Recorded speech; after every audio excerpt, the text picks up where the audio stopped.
Okay. So, Bismillah ar-Rahman ar-Rahim. Assalamu alaikum. Good evening, everyone, and welcome to Microsoft Excel Workshop Day 2.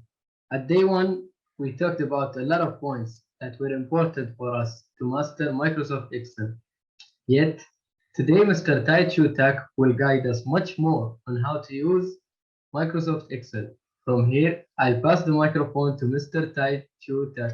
Thank you. Thank you, Abdurrahman. Thank you, everyone. Hi, good morning, good afternoon, and good evening, everyone, to come into this session. If you are ready to start, if you are excited, could you type excited again? Same thing, type excited in the chat. Yes, today I have much more thing to do. And today we will be going a bit faster. If let's say yesterday, the level was about 1 or 2, today will be level 5 or 6. It will be a huge jump.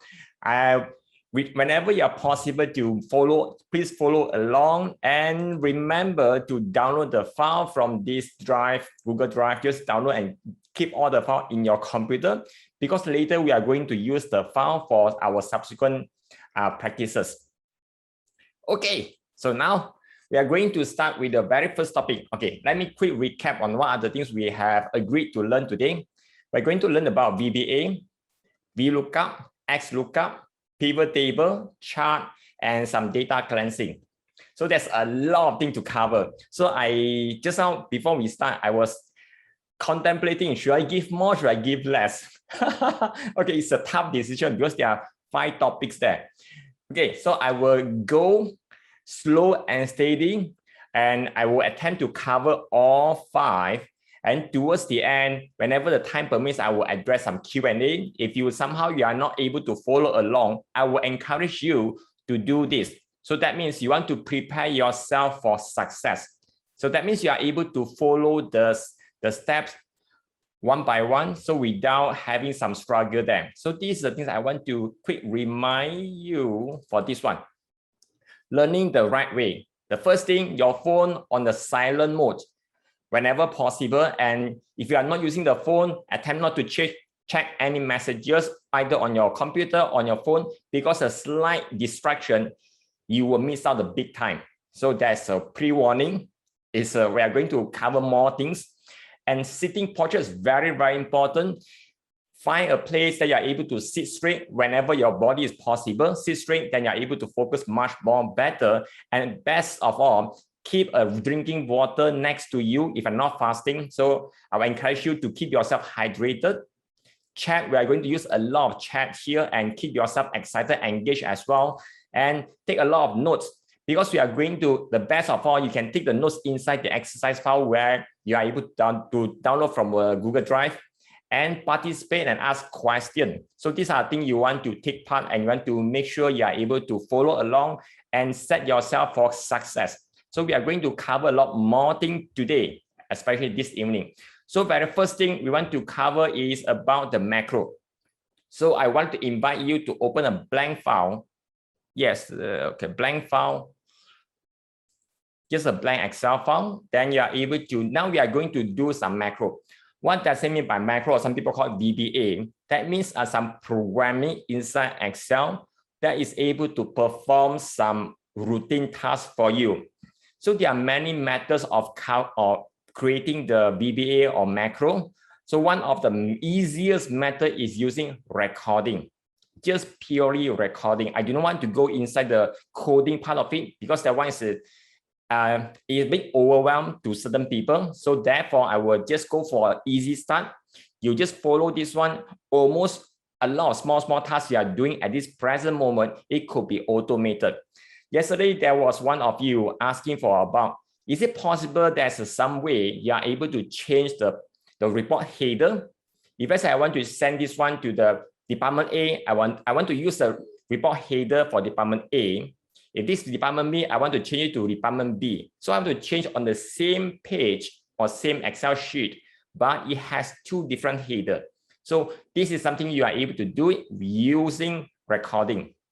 So now let's get started. Let's go to your Excel file. So this Excel file, and you can see there's a circle on my mouse. So that means okay, let me do some changes here. Okay, yeah, that'll be better. Let's see, am I getting it right? Yes, correct. So that means you're able to see the movement. Whenever I click this, it turns to a bit light blue. So you're able to see I'm clicking and holding. If I'm right click, the circle is smaller. So this is right click. So you're able to follow along and you're able to see what am I working at this present moment. So now let me zoom in and let me key in some data, some report. Since it's a blank file, I will say this is report for entire department. Okay. So just keep it simple. Maybe I just want to put some icon or maybe some smiley face. Let me put a smiley face here. Okay. And let me put some colors. Okay. Now we just have something like this. And now I'm going to send this to 2 potential departments using same report, And the header, it'll be changing. Yesterday, we learned how we're able to change the report header is via the page layout. Inside page layout, you will see there's a launch dialog. So this is a page setup. Click on the page setup. It will bring you to a place called header and footer. So this is the place we are going to do some changes.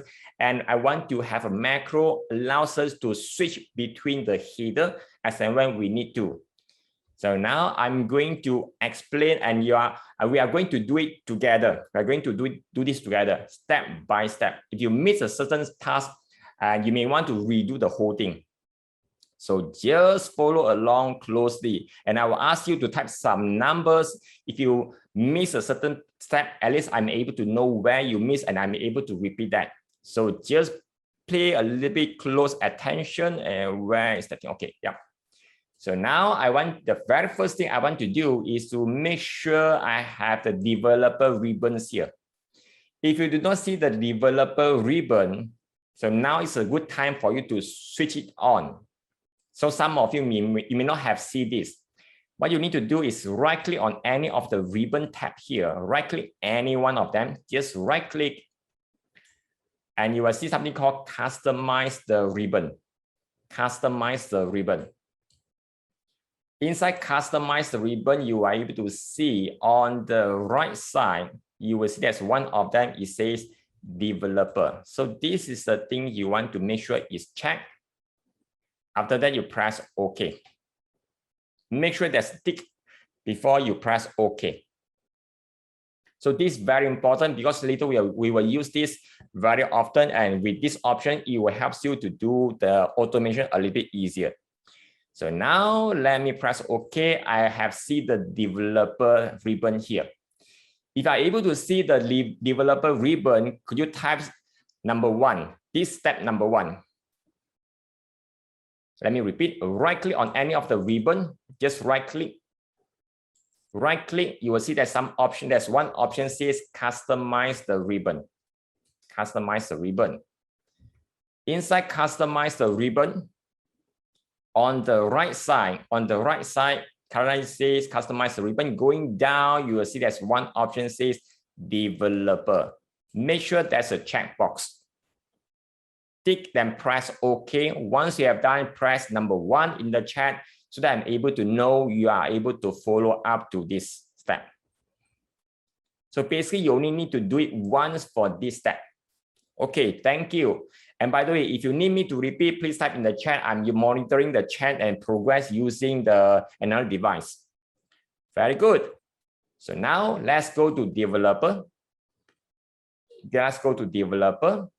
And on the right side, on the left side, you will see there's an option says record macro. There's an option says record macro. So these are things you want to click. Let me click. Maybe this is a report for management. Okay, now I want to see, okay, let me see, okay, management, okay, MGMT. Okay, let me type MGMT underscore header. I just type in this name. And the name here, no space, special character is only allowed underscore. Uppercase, lowercase is perfectly okay. Special symbol like ampersand, $sign, everything is not okay. MGMT underscore header. So I'm going to create a header. especially for management report. That means I want to send this report to management. And you want to store this macro in this workbook. You want to store in this workbook. And then you press OK. And you press OK. Remember, after you press OK, whatever action you click on the Excel, any movement, it will be recorded as well. So therefore, do not click anything unnecessary on the spreadsheet. Even though you want to scroll up and down, resizing the windows, everything will be recorded. So that means Excel remember our action.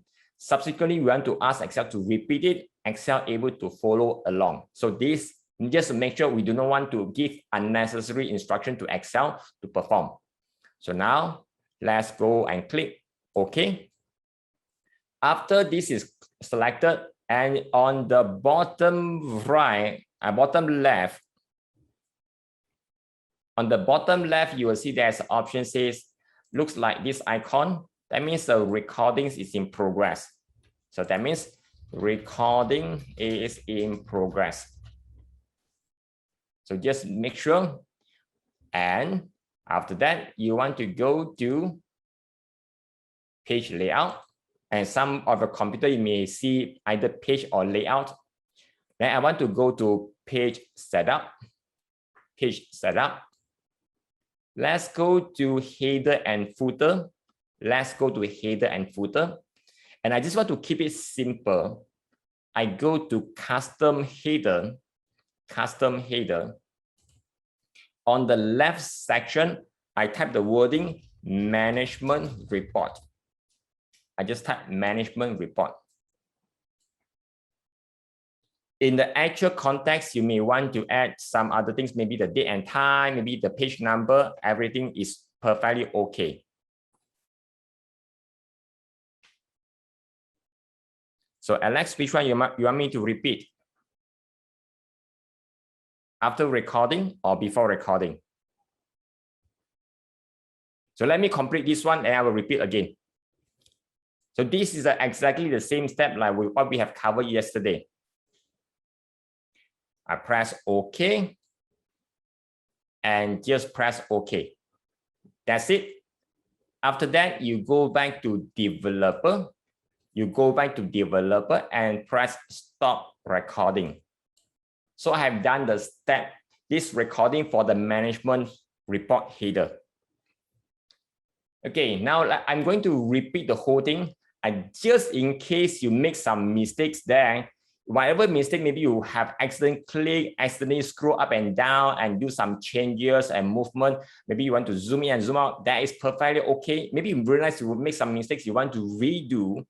Whenever you want to redo all the recording again, this is a step you want to follow. You want to observe. Let me go a bit slower. And by the way, if you are using one computer on your one screen on your computer, you may want to split the screen into half. That means you may want to resize your Excel to be smaller, only cover half of your screen. Another half, you are only able to show your zoom. So that means you are able to see the action side by side. At the same time, you are able to follow much more smoother. Okay, so now I'm going to pretend I have made a mistake. I want to redo the recording. So this is a step you want to follow whenever you want to redo the recording. I just go to developer. Inside developer, I go towards the left side. You will see some macro. Just click on this from a developer and go towards the left side. Yeah. And you can see, okay, let me from this book. There's something called management header. So this is here, and I want to remove. When this is selected, you just press delete key. You just press delete key. Delete, and it will ask you for confirmation, and you just say yes, and it's gone for good. So now I'm going to reset the whole thing. And after the developer ribbon, if let's say you want to follow again, you may want to go to macros, make sure it is removed from a previous recording. Remember to stop recording before you delete. So now I'm going to start the whole thing again. Inside developer, record macros, So this thing you want to do, just click and you ask for the name. I type MGMT, means an acronym for management report. So I just type the name in here. So this is a macronym you want to key in. No space, uppercase and lowercase is okay. Currently, I just use all uppercase, so that it's easier to read from the screen. Underscore report. So this is the name I have given. Just given the name, and after that, make sure it stores in this workbook. Sometimes it will show something else, just to make sure it stores in this workbook. So that means the macro will be going together with this current file. That means when next time I want to send the file to my colleague or my friends or my classmate, they are still able to grab the same macro together with the file. Yeah, thank you. Thank you, Husan, for sharing how to split the screen. Now after that, let's continue and click on the OK button. Click on the OK button. Press OK. And now after this is selected, I need to go to, so okay, so I've started recording. One way to confirm inside developer, you will see the button here, it changes to stop recording. If you're able to follow up to this step, can you type number 1 in the chat again? If you are able to follow up to this step, can you type number 1 again? I just want to make sure everyone is on the same page. Yes, thank you, thank you. Okay, thank you, thank you. Okay, so now we are here. After that, I go to, now I'm going to perform formatting on the header. I just want to record, I want to perform the formatting on the header. Page layout. I just go to page layout. Inside page layout, the place where we are able to change the header and footer is in this button. Just click on this button. This will lead us to page setup. So now go to page layout and click on this button. It will lead us to page setup.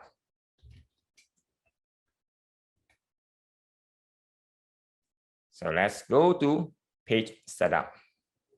And I want to make sure I go to the header and footer. I want to go to header and footer inside here.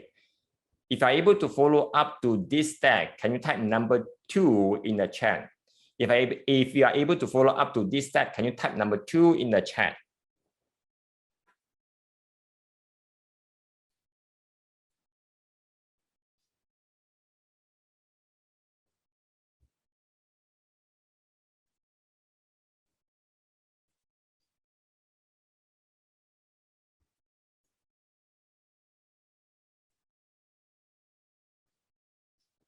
I only see 2 persons. Okay, very good, very good. Okay, now it's up to here. The next thing I want to do is go and custom header. Just click on the custom header button. Custom header. And maybe I just want to dear management. Okay, this is special management report. I just give you a special name. Special management report. I put it on the left section. Special management report.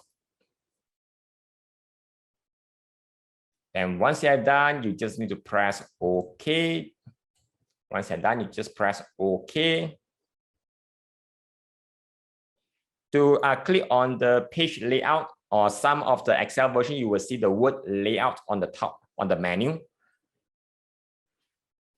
So it's the same place where we set the page header and footer yesterday.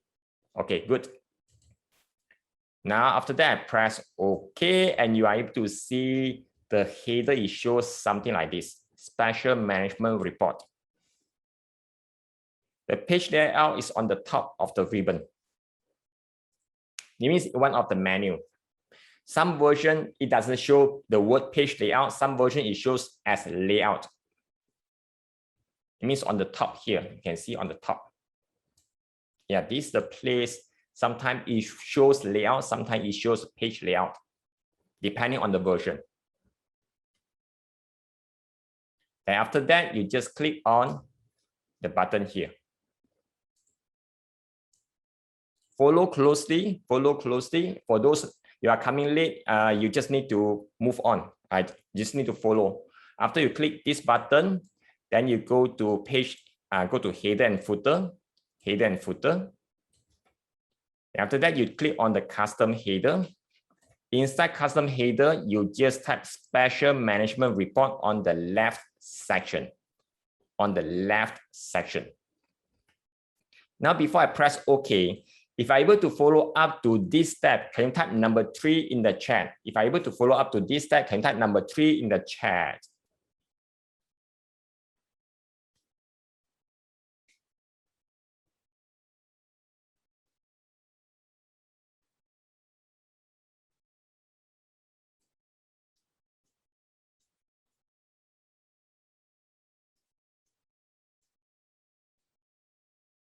Okay, once this is done, then I can press OK. I just press OK. Alex, you can follow the next round. Next round, I will show this again for the different header. Okay. So just press OK. And now we are going back to developer. We're going back to developer and click on the stop recording. Go back to developer and click on the stop recording. If I'm able to follow up to this step, stop recording, and remember, press OK on the page setup, then go back here, developer, stop recording. If you're able to follow up to this, press number 4 in the chat, type number 4 in the chat. If you're able to follow up to this step, press number 4 in the chat.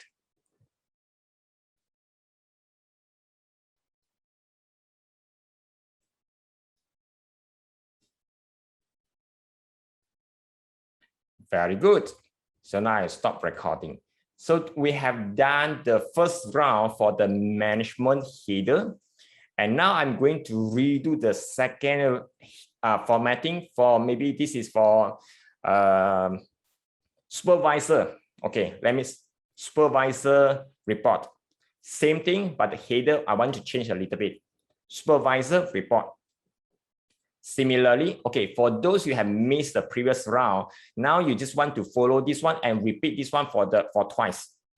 Okay, so now let me repeat again. Go to developer. Let's go to developer. Record macro. Record macro. Click on the record macro. And the name you want to give is, maybe this is supervisor. I just type supervisor. I type the name supervisor and store, make sure it's in this workbook and press OK towards the end. So these are things you want to do. The name is supervisor, no special character, no space, just continuous one word. Then you press OK. So this will be the step 1 again. If you are able to follow up to this, can you type number 1 in the chat? Type number 1 in the chat if you're able to follow up to this step.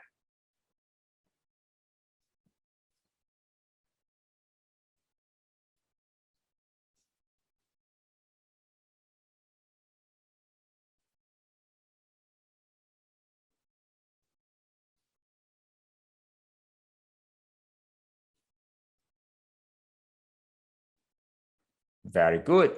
And then I want to go and do the report header. That means I will go to page layout, click on the page setup, page layout. There's more button. This is called launch dialog. Just click on that. Just click on that. This is called page setup.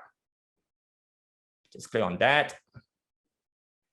If I'm able to click on this one, if you don't have, depending on your Excel version, if you do not see this, okay, now I will show a different thing. If you do not see this, you just press Control P. This will, okay, by the way, whatever thing I'm doing now, it will trigger additional steps. Just press Control P and you will see there's something called page setup at the bottom here. something similar. If you do not see the page setup, you will see after you press Ctrl P, let me type on the screen, Ctrl P, then you go to page setup. Usually it's there. So I go back here and I go, then I go to header and footer. If I'm able to go to the page setup and go up to header and footer, can you type number 2 in the chat? Can you type number 2 if I'm able to follow up to this step? Type number 2 in the chat.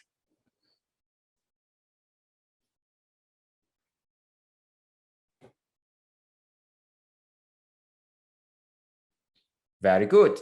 And now we want to go to the same place, which is custom header. I want to go to custom header. And now on the same place on the left section, I just change the title to Supervisor Report. I just change the left section to Supervisor Report, and then I will click OK after that. I will click OK after I type on the left section Supervisor Report. I can press OK, and you can see inside the header and footer section, it changes to Supervisor Report. If I'm able to follow up to this step, can you type number 3 in the chat? If I'm able to follow up to this step, can you type number 3 in the chat?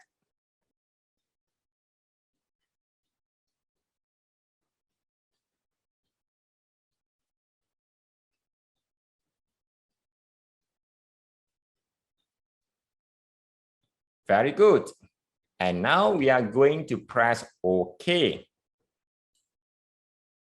Let me go back and go back to developer. Go back to developer. And I want to stop recording. I want to stop recording. After you stop recording and you have completed the recording for the second round, can you type number 4 in the chat? After you have pressed stop recording, can you type number 4 in the chat? That means you have completed the recording.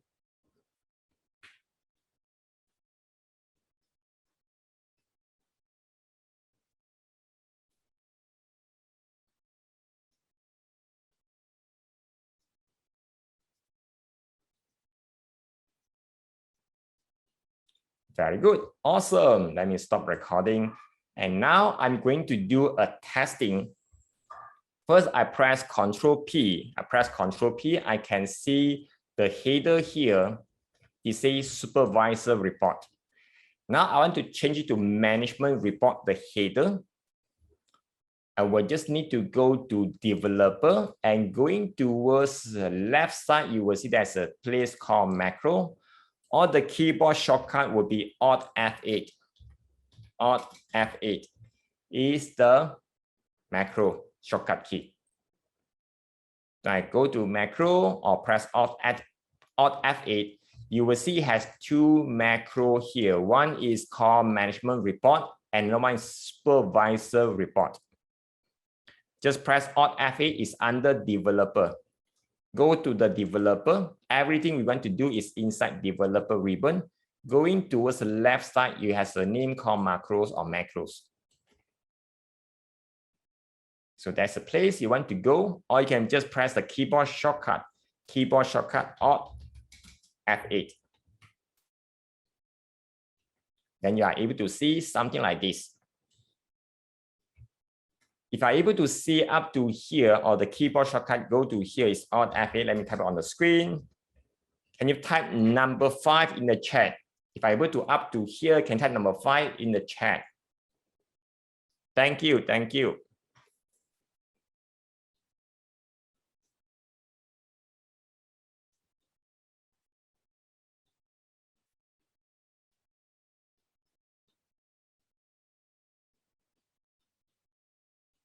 Awesome. Now I'm about to run management report header just to make sure the management report is selected. And then you click on the button run. You click on the button run and it will somehow a quick flash and then you will see nothing changed. Let me click run. Okay. After that, you just go and press Control P, and you can see, let me see what's happening. Maybe it's because of the recording. Let me do this. Management report, run. Okay, let me see what's happening here. Okay, now I'm going to test to go to the code and see what goes wrong. Same.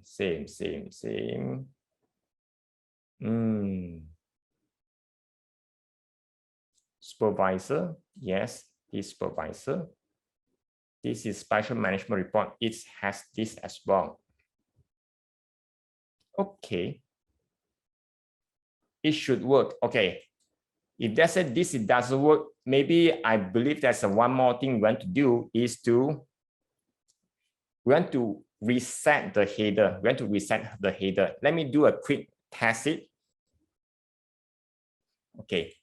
Go to developer, record macro. Now I'm doing testing. I want to reset. Maybe I know why, because it's referring to the same thing. Okay, reset header. Press OK. Then go to page setup. Go to page setup. Go to header and footer. Just to select the header and footer here, because I believe it's referring to the same item. So therefore, it doesn't change. We are only changing this one, and towards Excel, it believes it's the same thing. So therefore, it doesn't change. Another way, sometimes this thing doesn't work. You may want to record the additional action just to reset the header. Sometimes this thing happens. So let me scroll. I do not see anything called management report. It doesn't say. So it is reusing the same item. So therefore, towards Excel, no changes has been made. So what I want to do is to record one more action just to set it to none. This is to force Excel to make it as blank again before we set it. Now let me press OK and we'll stop recording. Now I'll press Alt F8. I want to management report. Now it should be working. Yeah, management report. If let's say before I run the next one, which is the supervisor report, I want to make sure I have the reset header. I want to run this before I run the supervisor. Run this. Run is to reset the header, and Alt F8. I will run the supervisor. Control P. Yeah. Okay. Let me do this. Reset header first. Run. Control P. Does it work? Still management report. Let's see. Maybe after you select reset, then you highlight as supervisor and then you run. Okay, let me run the reset. Run. Now it should be still stays here. It's not because we're using this workbook. No. Okay. One of the reasons because the file has not been saved. I'm just speculating because all this while I'm testing. No, still okay.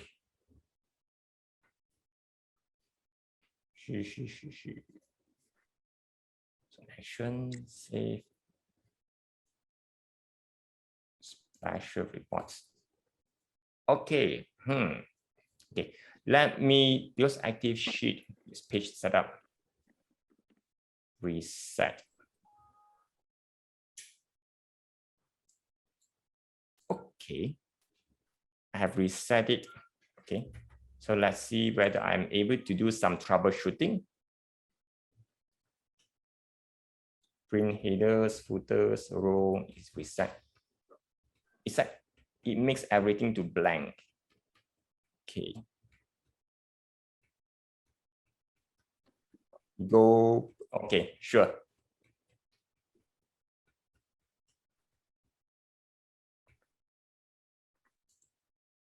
Control P. Okay, now it's okay. Okay, let's go and set the supervisor. Run. Control P. Supervisor. Alt F8, and I go and reset the header. Run. Control P. It should be blank. Still stays there. Let me save the file. Because whenever we save the file, the behavior will be slightly different. Let me go and browse to my desktop. Book 1, save. Press Alt F8. Reset. Just now, I just step into. Just run. And press Control P. Still stays there. Okay. Runtime error. Runtime error. What is the runtime error message, Alex?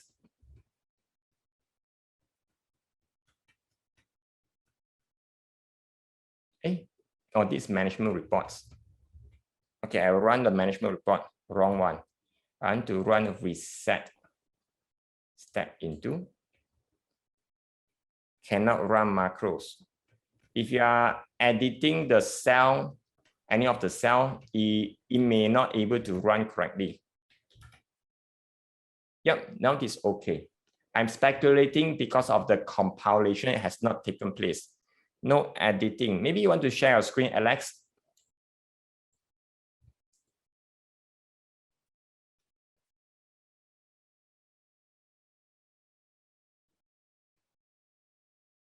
Or on another laptop. Okay, so let's see.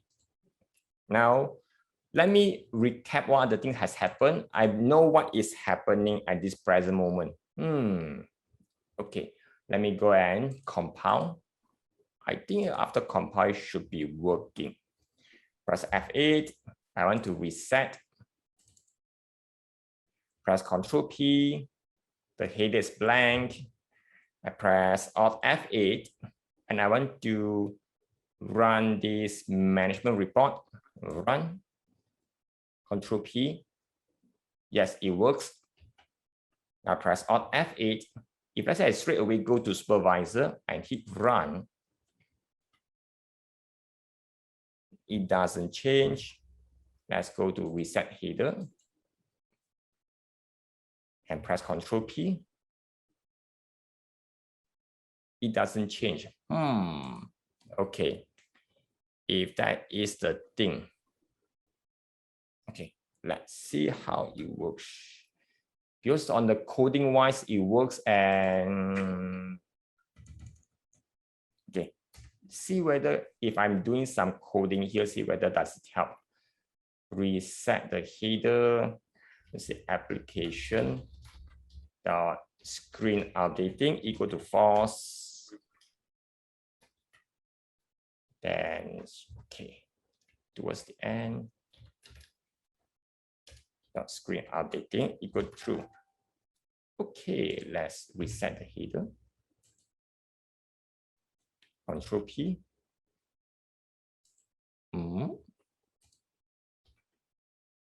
Reset header, run. Okay, it still doesn't reset. If I run in the slow motion, if I go to step into reset header,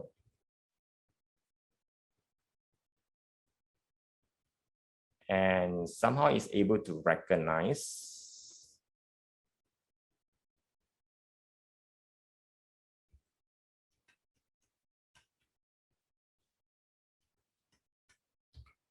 Okay, let's see, press Control P. Yeah, it's blank. No code change, just run a bit slower and the things just work. Interesting. Okay, so I have no idea what's happening. Okay, in summary, this is the things you could automate, and this is not so perfect, and because it has more coding, you need to adjust. Let's scrap the idea about using the header and footer. How about I want to show the header and footer on the cell? This one, for sure, you're able to do it. Maybe I do not want to use the header and footer as per se. I want to do it something here. This is the header I want to show. So this one will be something easier to control. So let's change the approach. Let's change the approach. And I want to scrap the previous macro. Select them. I want to delete. Just now the thing doesn't work because the thing runs a bit fast and it doesn't pause in between. Whenever it pauses in between and it works. So now I just remove everything. Okay, now we are using a different approach here. The so-called header and footer, I want to show it on the cell rather than on the page header and footer. Rather than on the page and let me make sure I'm selecting nothing. Okay, can. I want to have the title here. Here, this will be the supervisor or management report. Supervisor report or management report. So this is the thing we want to change. So what I need you all to do is to select the cell and merge them across. After that, I'm going to do the recording. Similarly, go back to developer, go back to developer. Okay, let me redo. So I have to do that. Okay. So basically, I have select multiple cells from A1 to F1. I want to merge this one as one cell. When I say merge, it means instead of individual cells one by one, I want it to appear like a big giant cell where it is cutting across 5 or 6 cells here. I just select them. I go to home. Go to home. That's the option says merge and center. Inside home, there's something called merge and center. Just click merge and center and it appears in this way. Inside home, definitely is somewhere there, Alex. Yeah, just search inside middle. Okay, and now I just need to redo the recording and do the changes of the text here. This is much more easier. This is much more easier compared to just now. You go to developer, record macro, go to developer, record macro, same thing. And I want to give a name called supervisor. If you have not removed or deleted previous macro, and when you type the recording with the same macro name, it will ask you to override. You just say yes, because we are going to use something, a different approach for the header. I can press OK. Just press OK. Then go to here and A1, just click on the same place even though you are there. Just click on the same place even though you are there. Just click and you type supervisor and press enter. Yeah, after that, you press stop recording. Okay, this is the first step. Got it? For the first macro, if you're able to get the first macro, okay, to test the first macro, just remove the data inside. Just remove the data inside and click the cell any of the location. Just click the cell any of the location and press Alt F8. Alt F8 inside supervisor. You only see one macro. If you are seeing others, you may want to remove them. And then you click run. And then you click run or you press enter or you double click. Either way, it still works. Run, you can see the wording supervisor appears.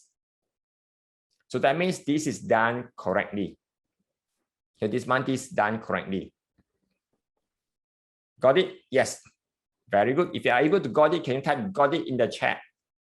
If you are able to got it for this one, can you type got it in the chat? Yes. Simple. So this is way, way simpler compared to the previous step. Very good. We want to repeat the same thing.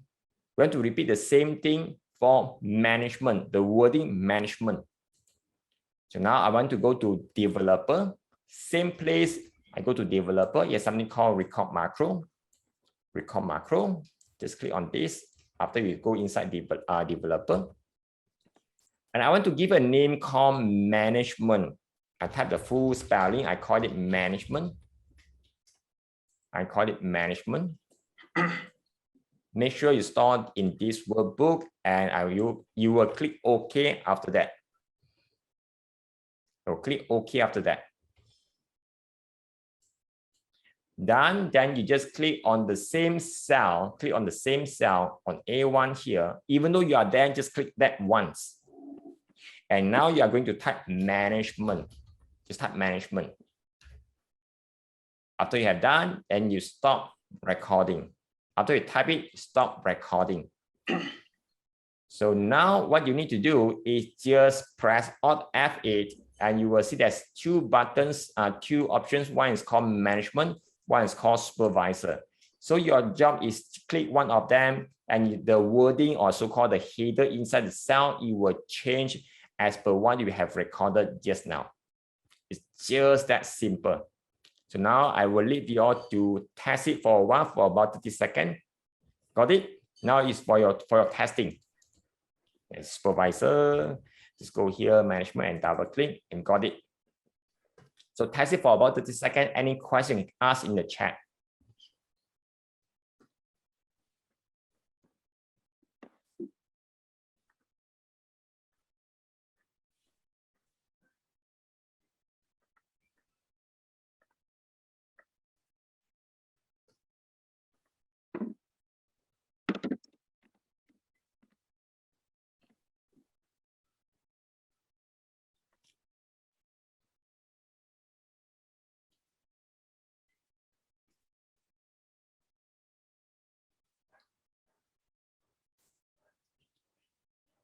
That's awesome.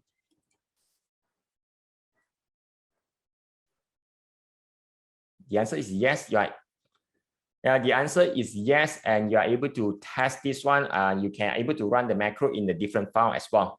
But everything it will goes back to A1. Everything goes back to A1. Yeah, how to test it? You just need to go to developer, macro, or the keyboard shortcut is Alt F8. Keyboard shortcut is Alt F8. And inside here, you can see as a name, just double click on the names of the macro you want to run or test. Just double click and you will change. You can see the changes on the spreadsheet. Have to type the command. Up to now, we do not use any command yet, so it's pretty straightforward. So this is about recording.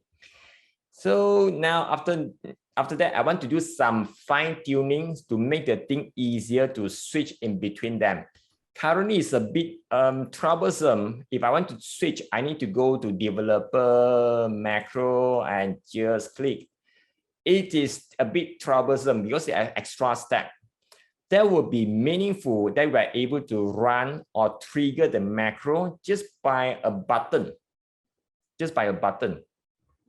So now I want to invite you, go to developer. Go to developer, you will see as button, as option says insert.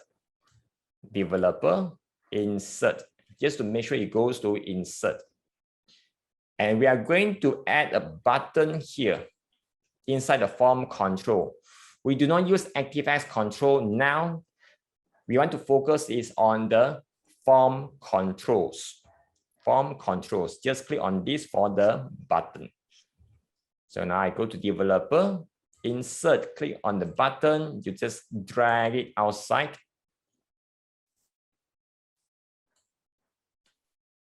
Have both. Okay. When I do control P, I'm not quite sure. What do you mean by control P, man? Oh, okay. Just now the control P, the thing somehow it does work is only need to delay the timing. That one I need to go to the code level to do some cleanup. Because I want to make it simple, so I switch the approach rather than go to the page header and footer. I just do it on the cell. So Min got it.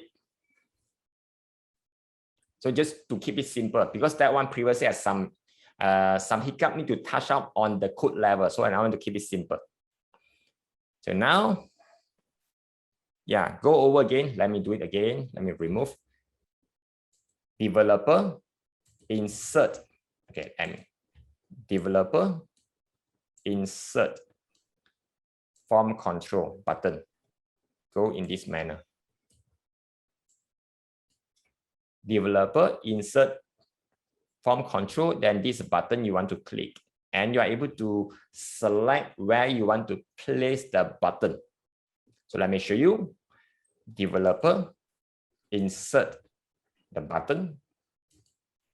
Then I want to have it side here. Then after I click and let go of the mouse, and you ask us, hey, which macro you want to assign? So maybe the first one I want to assign as the management. So I will just select management and press OK.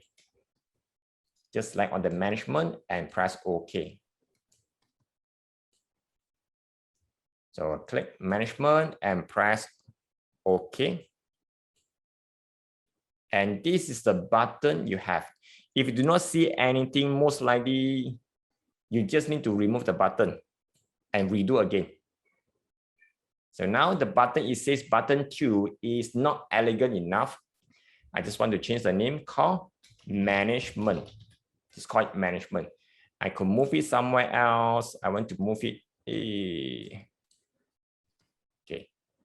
So if let's say after I click somewhere outside, I click on the button, it will be equivalent to trigger the management macro. Click, you can see it changes to management.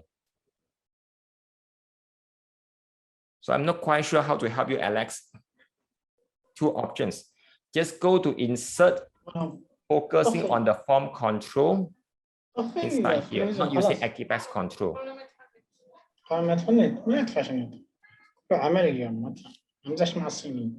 Okay.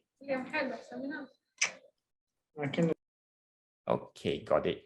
So now I have it here, and somehow the management button here is blocking the view. I want to move it somewhere else. Whenever I click, it will just somehow triggering the macro. It prevents me from dragging or moving the button somewhere else. And now I'm going to share with you how I'm able to move this button somewhere else easily. Hold down your control key on your keyboard. Hold down your control key on your keyboard and click on the button. Just click on the button once. Let go of your control and move it somewhere else. I want to place it here so that it doesn't obstruct the view. And you're able to do the same thing again for the supervisor. Same step, exactly the same step. Developer, insert, then you are able to choose form control button. So these are things you could do.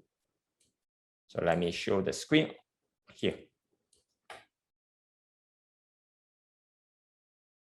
Okay, my button one appears. Yes, got it. Now I will go to same thing, insert. I want to select, this is the size of the button. When I let go of my mouse, it will ask me which macro I want to assign. So I want to assign for the supervisor, and click OK towards the end. Yes, okay, when you hold down the control, when you drag and move, that means equivalent to copy. You just need to hold down the control key and click once on the button, not dragging. Dragging and while holding the control key, it means you are making a multiple copies. You are cloning, you are copying.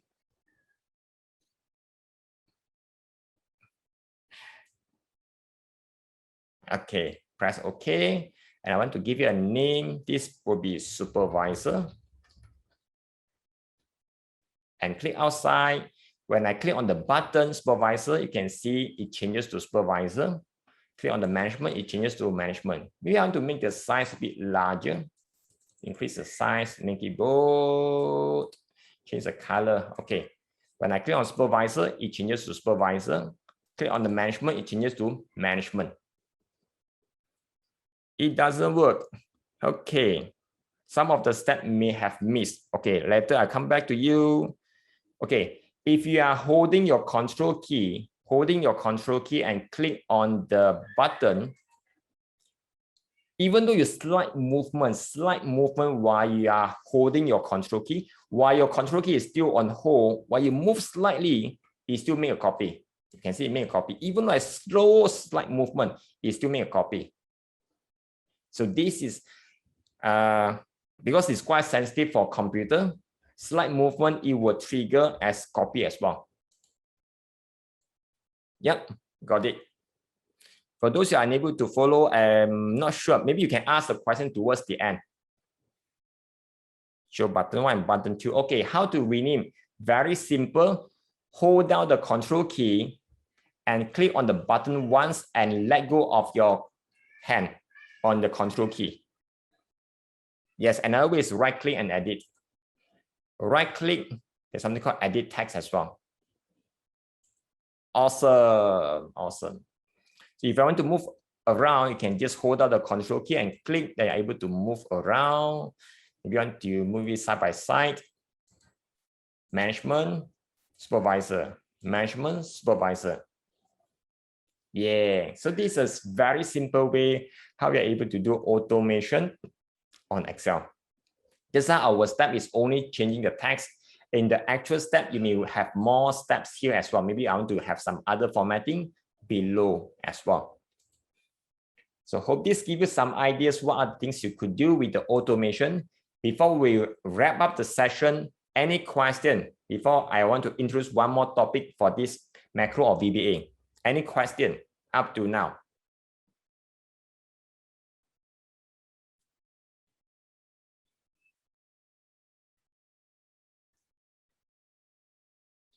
CRM, yes or no, depending on the complexity. Depending on complexity. No right, no wrong.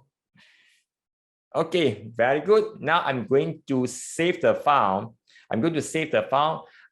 Remember to save the file as a macro-enabled workbook. These are the things you want to make sure whenever you save the file. Otherwise, if you save as a normal Excel file like XLSX, all the macro we have done just now, it will be gone for good whenever we close the file. It's gone, 100% gone. There's no way to recover that. Remember, not the normal Excel file. Save it as a macro-enabled workbook. This is a must. I encourage you to save the file now. And call it, this is a report. Okay, report. And save it as a macro-enabled workbook. Then save. So after this is done, now I want to share with you, close the file. The keyboard shortcut, just closing the file is Control W. Control W is to close the file. Control W is to close the file. And now I want to open the file again. So go to File, Report. And you will see something like this. Sometimes you will see this error. I think because of VB is still open. Let me close the VB, reopen again. Okay, I open. Most likely you will see a warning like this. Security warning, macro has been disabled. Macro has been disabled. Because this is your own macro and you trust yourself, then you are able to click on enable content. And a warning to you, do not simply click on enable content from the file. You have no idea where is the origin source. You have no idea who sent it, whether you are able to trust the person. Just for your information, by clicking on this enable content, it is able to remove some of your Excel file or some of your data, and the antivirus doesn't prevent that from happening. It's a genuine step. Just be careful. Do not simply click on enable content unless you trust the file and unless you trust whoever sent the file to you. Remember, do not simply click on enable content. So now, because this is, we have just created, I click enable content, and I can click on the management button. You can see it changes. Click on the supervisor, it changes as well. So everything just works perfectly. Yes, whenever this file sent to your classmate, your coursemate, and maybe sent to your lecturer, the macro is there as well. That's why I invite you, when you record the recording, we store the macro in this workbook. That means together with the file. So that is the reason. Okay, the difference between XLSM and XLSB. B is binary file. Binary file is smaller. M is still a markup language. Markup language, it looks something like this. Yes, a greater than maybe this XML, maybe namespace ns is equal to something, and here's some tag. So this is called the markup language. Yep. So the M, the one with the M at the back for the file extension, is store the file in this markup language. And B will be binary, it will be smaller, depending on which one you want to use. And you can test it out. Okay, so far, any question? Calling once, any question? Calling twice, and any question? And so, yes, so we have just completed the recording and you are able to do a lot more recording somewhere else. Okay, good. So now we are going to move forward to the next one, which is the, let's see which one will be easier. Let's go for the data cleansing. This is quite fun. It's very fun. Download the file if you have not. Is, I think it's one of the link. Okay. Let me go and search for the link.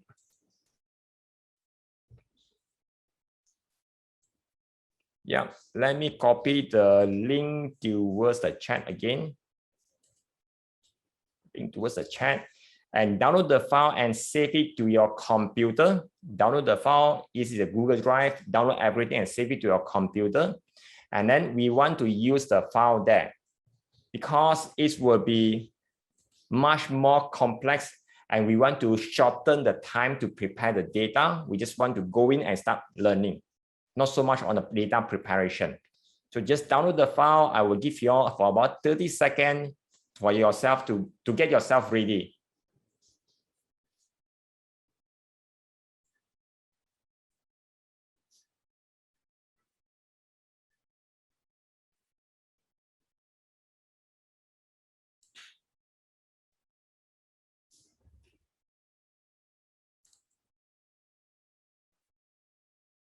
We're going to use the file called data cleansing.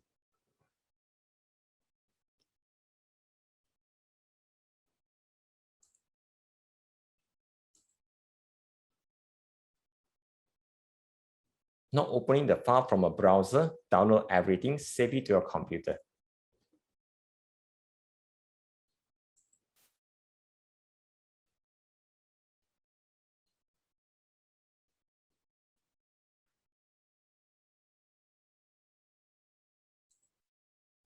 And 10 more seconds.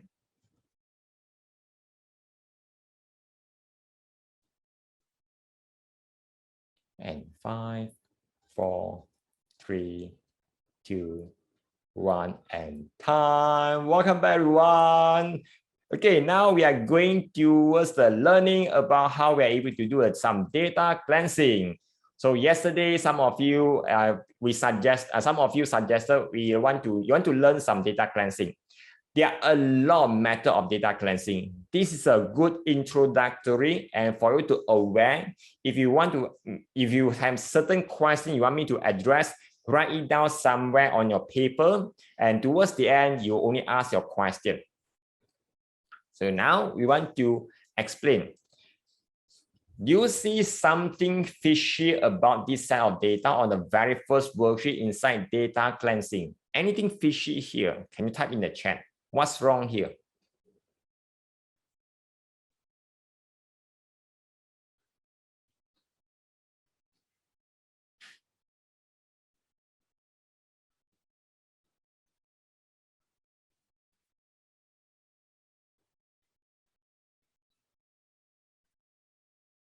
Yes, you're very sharp. You all have identified it's a repeated data. Some people call it duplicates. You can see all of them, they are identical. It's just duplicated, and sometimes it happens in our work. And maybe the data we gathered from some other sources, we have forgotten we may download the data multiple times. When we combine all the data together and without removing or without have when the data duplicated, so that means our numbers or our analysis will be incorrect. Duplicate data. How you handle this?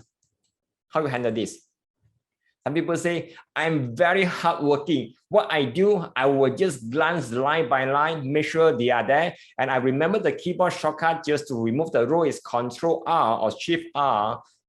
Control R is to remove the row, Control R, Control minus is to remove the row. Okay, I know I'm hardworking, so I go this one by one. No, not this way, not this way. To remove the duplicates, very simple. You just need to go to data, and going towards the right side, you will see there's a button, looks like this. If you point at this, it will say remove duplicates. So this is the button you want to click. It says remove duplicates. Inside data and click on this button, it says remove duplicates. And when you click on that, it will prompt you, hey, which one you want to compare? So that means I have 3 columns here. I could choose which column I want to compare. Whenever it has the same thing on the subsequent line, it will be removed. Yeah, okay. So you can choose either the first one, second one, or everything. And it has a button, either you can select all or unselect all. So this is very useful when you have a lot of data, you just want to specify specific column for comparison. So now we want to compare everything, and I just need to press OK. And you can see all the duplicate records, they are gone for good like this. And it only tells you how many duplicate has been removed and how many uniques remain. It doesn't show you which are the duplicates. It doesn't show you that. I can press OK, and now I have a clean, unique records here. Yes. So this is a very simple way how we are able to remove duplicates. And there are many methods we are able to remove duplicate as well. So hopefully this one gives you some awareness. Let me undo by pressing Ctrl Z. This is just for your information, If the data here, you can see alpha, and alpha. If the data, I have some extra space at the back. The third alpha, I want to have 2 more space at the back. Visually, these 3 data, they are identical. The only difference is towards the end, the second alpha I have 1 more space. Meanwhile, here I have 2 more spaces, just spaces at the back. Just have 2 more space. Then if let's say I use this method, I go and remove duplicates. When I'm doing the same thing, I press OK. You can see the alpha still remains. That means even though with 1 tiny space towards the back, Excel will treat them as a totally different data. So this is the way you want to be cautious. Later, we will cover one topic, how we are able to remove the extra spaces at the back, like here. Sometimes visually, we are unable to confirm whether it has extra spaces or no extra spaces. We are totally no idea. So then subsequent one of the topics, I'll be covering that as well. So this is also a very popular way how we are able to do some data cleansing. Okay, so this is the way I see cannot view as view access. Yep, you do not double click on your browser, download, save a copy to your computer, not double click on the link after you open it, not double click. When you double click, it's only view only, you are not able to do anything because that is on the Google Drive. Okay, so now let's continue. I go to the next one. It says text to column. Text to column. What is the data you are looking at this present moment? They are separated by a special character. They call it delimiter. Delimiter. Okay. So that means sometimes it could be comma, Sometimes it could be a semicolon, sometimes it could be a dash, and sometimes it could be a different alphabet. And sometimes it could be a tab key as well. So these are called delimiters. So what does that mean? If I want to check on the first column data, everything is just before the first comma. This is the first column data. So the second column is right after the first column. So that will be the second column of data and so on. So I want to have this kind of long string data. I want to split them into individual columns so that it's easier for us to do analysis. So one of the popular methods to split the one long string or alphabet of the data into multiple columns is called text to columns. Text to columns. Now I just want to go to A5. I go to A5. I want to select towards the end. The keyboard shortcut is Control Shift down arrow key. This one we covered yesterday. Control Shift down arrow key. And then you go to data. You go to data. Inside data and going towards right side, you will see there's an option says text to columns. So this is rather big one. So that means it's very popular. Those popular functions, the button usually is bigger. So it says text to columns. Remember, you need to select data before you go here, text to columns. Let's go to text to columns. And inside here, it has two options for you to split the data, either using delimited. Yeah, the icons is different, slightly different version will have a different design. It's very common. Then there's another one is called fixed width. Later we will learn about fixed width. Now we go for delimited. We go for delimited. And go next. And you will ask us, hey, what is the delimiter for this data? So you can see all of them, they are separated by, yes, they are separated by comma. They are separated by comma.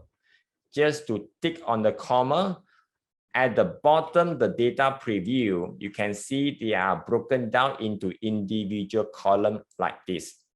So that means this is the result we are going to get towards the end. And once you confirm with the data preview, click on the next to move on to the next step. Just click on the next to move on towards the next step.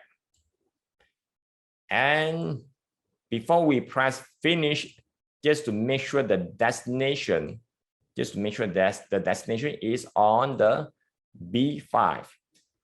By default, it will go towards the same destination and overwrite the original data. So this is the thing we want to avoid. Whenever we do some so-called data cleansing or data processing, we want to keep the origin data just in case in the future we want to do some cross-checking or double check. So in this context, I want to keep it, the data on the same place. The output, I will just go to B5. I just go to B5. How I go here? You see there's a small button. It looks like a browsing with the up arrow key. Click on this and you are able to ask you where is your location. And just be careful to observe. Sometimes it will turn into this method. If this is the one it has happened, you just need to select the whole thing and just select the whole thing. Just select the whole thing and click on B5 again. Just select the whole thing and click on the B5 again.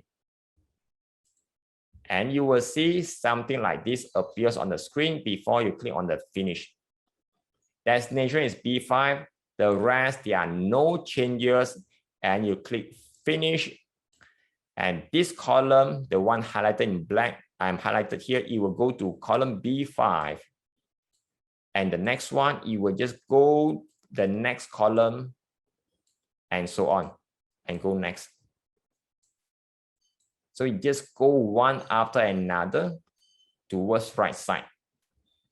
So now I'm going to press finish. And because previously I have some formatting here, it is guessing, hey, it might have some data. So I will get this warning. there already data here. Do you want to replace it? So this is a false alarm. I will just say okay. I will just press OK. Yeah, you can see this is how it could be split into multiple columns in this way. Got it?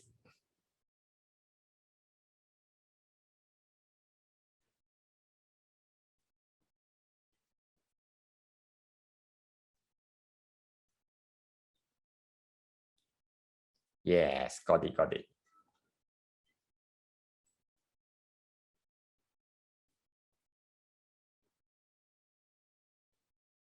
Okay, to answer the question, you are able to select all of them at once and you can just do it at once. If you select one by one, that means you are going to do it one by one. You can select multiple and you will just do the same thing, text to columns into multiple columns at once. Mine skip the Johor column. Depending on how you select. Yep. So basically, it's the very common mistake people do. The very common mistake people do is they go to text to column, go next. The delimiter is correct, go next, and they just click finish. If I just finish, you will see something like this. You can see somehow there's one column missing. That's because they overwrite the data. They overwrite the original data. So this is a very common mistake people do. When there's empty, you want to put an A. Okay, where am I? Okay, when there's empty, you want to put an A. So that's a different thing. I like the question. You write it down. I want to address towards the end. I will address towards the end. Text to column, delimiter, separated by comma. Go next. I want to change the destination to B5. If let's say I select somewhere else, a wrong location, I just press finish and everything will be out proportionally because of the destination we have chosen. So just be careful on the destination where you have chosen. So now if this is done, now we are going to move forward to the next one, going towards the next one. Is a text to column 2, text to column 2. Previously, what we have done is based on the delimiter, either comma, question mark, and so on. So now we want to use something called fixed width. Fixed width, it means a certain alphabet in the front, maybe the 2 alphabet in the front, and maybe how many alphabet towards that. I want to track, or I want to extract the data based on the location of the alphabet. So this is called fixed width. Same thing, I go to A3. I go to A3, Control, Shift, down arrow key. Control, Shift, down arrow key. Then I can go to text to columns. Text to columns. Instead of using delimiter, I want to use fixed width. I will use fixed width now. Using fixed width. And go next. And now you want to observe how I control, and later you will do it on your own. Here, we can decide where we want to split the data. Either we want to go for a specific location. We just click on that. Let me show you. I just click and it will show the line. It means it will split these 2 alphabets as one of the columns. And if I want to further split, I can just continue to click on that different location. Maybe I want to click somewhere here. Then I realize I clicked wrongly. I want to move this towards left side. I could just drag the particular line, just drag and move it towards left or right. I can drag it towards the left side and it will look something like this. So I want to have the first 2 alphabets and the last 5 alphabets. Whatever in between, later we can discard it or we want to ignore or skip that one in between. If I click some other places by mistakes, it will look something like this. To remove the split we will just double click on the line and the line will disappear. So let me double click, and double click. So just to confirm, you have something like this. First two alphabet, and that's middle one alphabet, and subsequently followed by 5 alphabets. You will see 2 lines in between them. So this is the method you want to do. Thank you. And now just go next. Before we confirm by pressing finish, before that, change the destination. Change the destination from A3 to B3. Change the destination to A3 to B3. And because the middle column, the one in the middle, that's the alphabet, I do not need it. I want to find a way to skip it. So to do so is to click on the middle column here and then followed by do not import. Just click on this. First, you do the step, select, and then only you choose do not import. So let me show you. I click. You will see the black color is selecting the one in the middle, and then you only choose do not import. After that, you only click on finish. Just to double confirm that destination is correct at the B3. So let me change it, do not import, and it's the B3, and I click finish. I may get a false warning here because of the color formatting here. And I press OK, and ta-da, so it's done.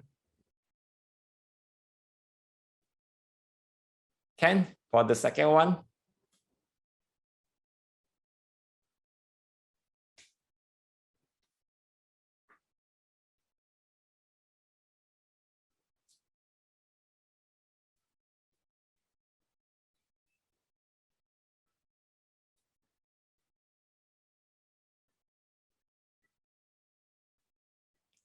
Okay, let me repeat one more round for how to do this.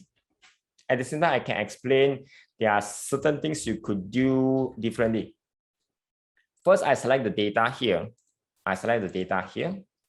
Control Shift down arrow key to select until the end.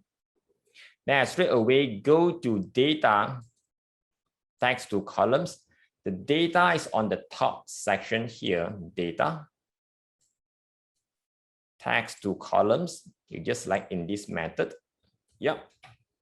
Data, text to columns. After you select the data, the one you want to split into multiple columns, then you want to use fixed width. Delimiter we have covered, and we are using fixed width. Fixed width, and go next.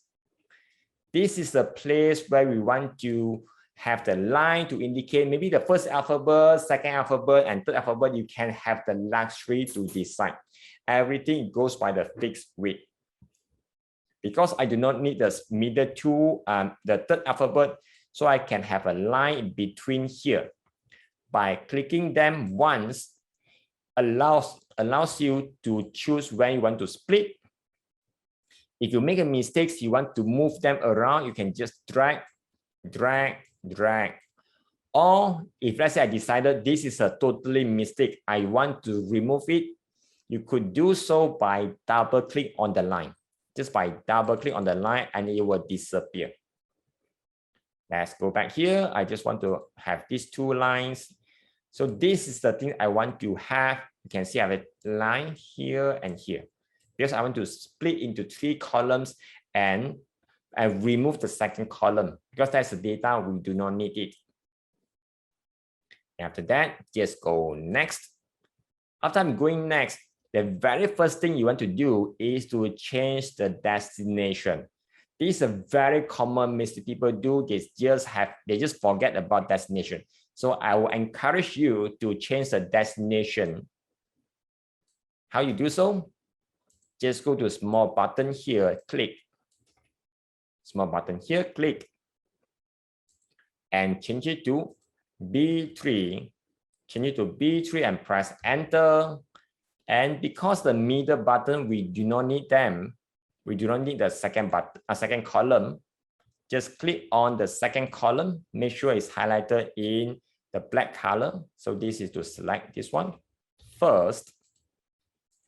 And then you only select do not import. So this is the second step. Then after that, you can click on finish. So that will be the third step. So this is how you are able to split based on fixed width. So let me do this. Do not import and finish. Press OK. Yep. Yeah. So happy. So nice, so nice. Okay. So this has been split into multiple columns and it works just like that. Yes. Okay. Now we have this thing ready. And just now we touched on a little bit about the data. It might have blank spaces. So this is the time I want to introduce you. There's two very beautiful functions. It says trim and clean. Trim and clean. Let's go to the fourth worksheet. It says trim clean. And on the data here, you can see it has some extra spaces in the front. Some of them has extra spaces at the back. Some of them have extra spaces. I'm using the blue boxes to indicate they are the blank space. And in between, because everything is inside the cell and inside a single cell, it has enter key as well, which is I'm highlighted in the red color. To get this so-called the enter or multiple lines, the keyboard shortcut to do so is using Alt Enter. Alt Enter is to have multiple lines. So sometimes people they enter data in this manner, they just press Alt Enter multiple times so that it looks a little bit simple for human to read. And because this is for human, Excel were not able to understand they are separated by the Alt Enter. Excel will treat them as a different kind of data. So I want to remove all the extra line and extra spaces and only keep the space in between the alphabet as one space so that towards the end, I only see a one complete sentence with the, for this example be to be or not to be. So I will go here. Let's show you trim equal TRI trim. When you see this is selected, you press tab key. Yes, tab key is very, very useful. Press tab key and choose on the B1. That means I want to remove the extra spaces based on the data from B1. When I press enter, it looks only showing the first TO. It doesn't show anything else.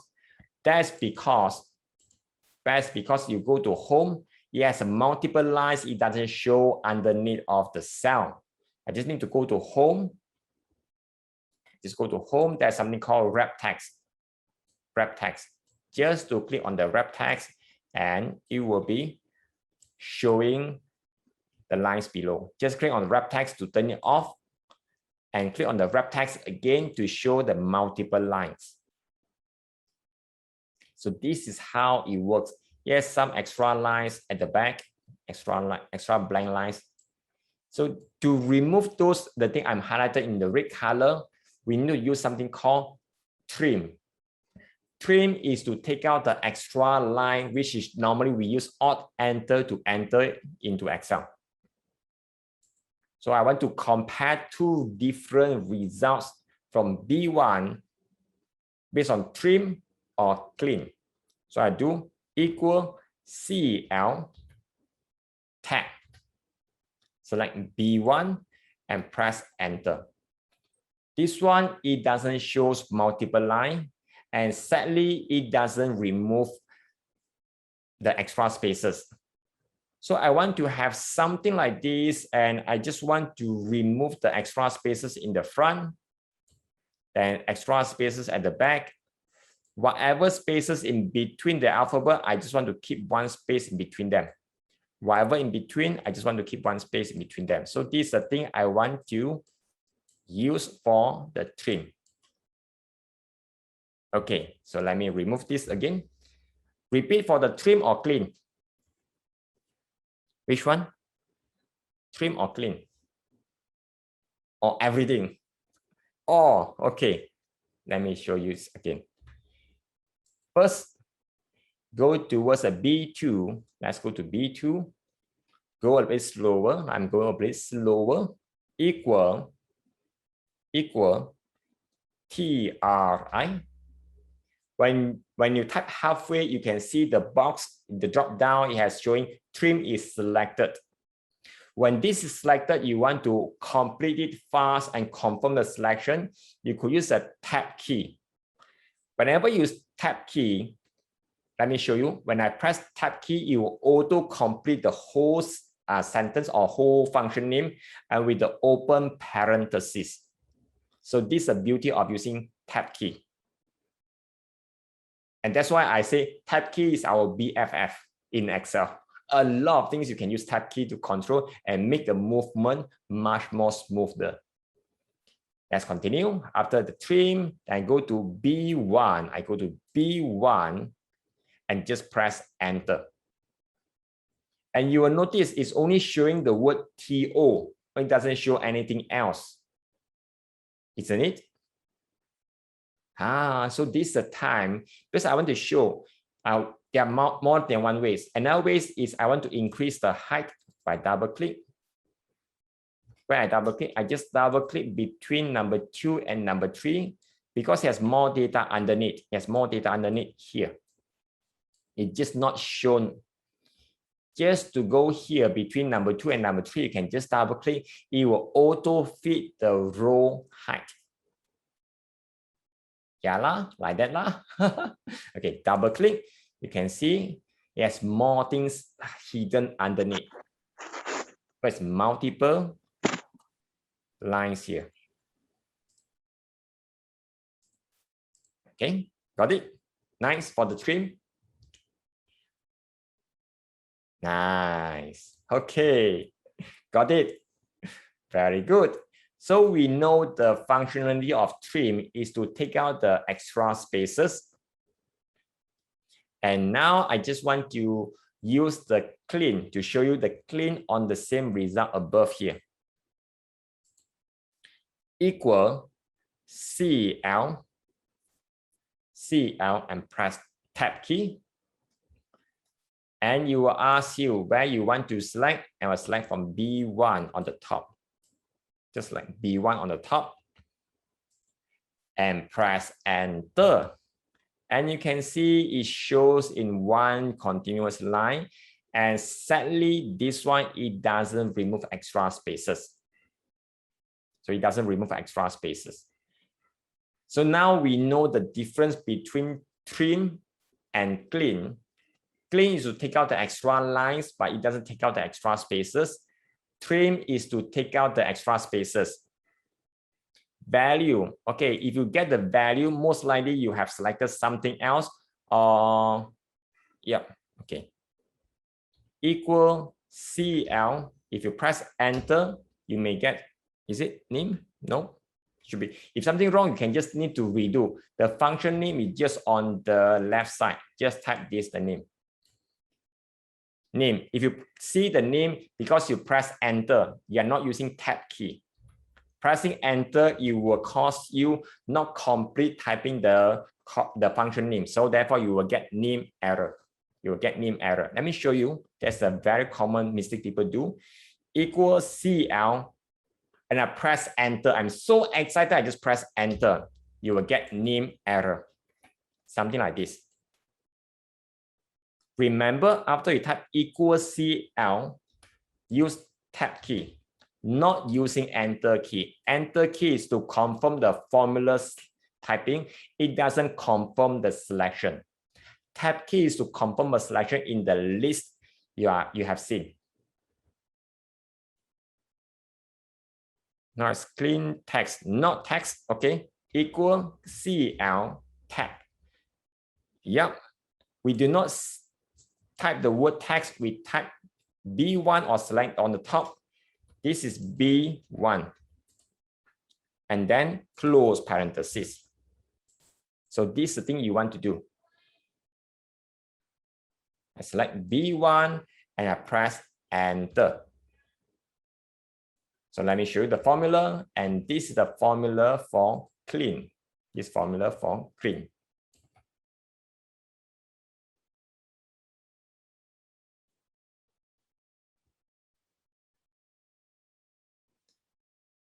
The close parenthesis, it will automatically added if you are just a simple formula.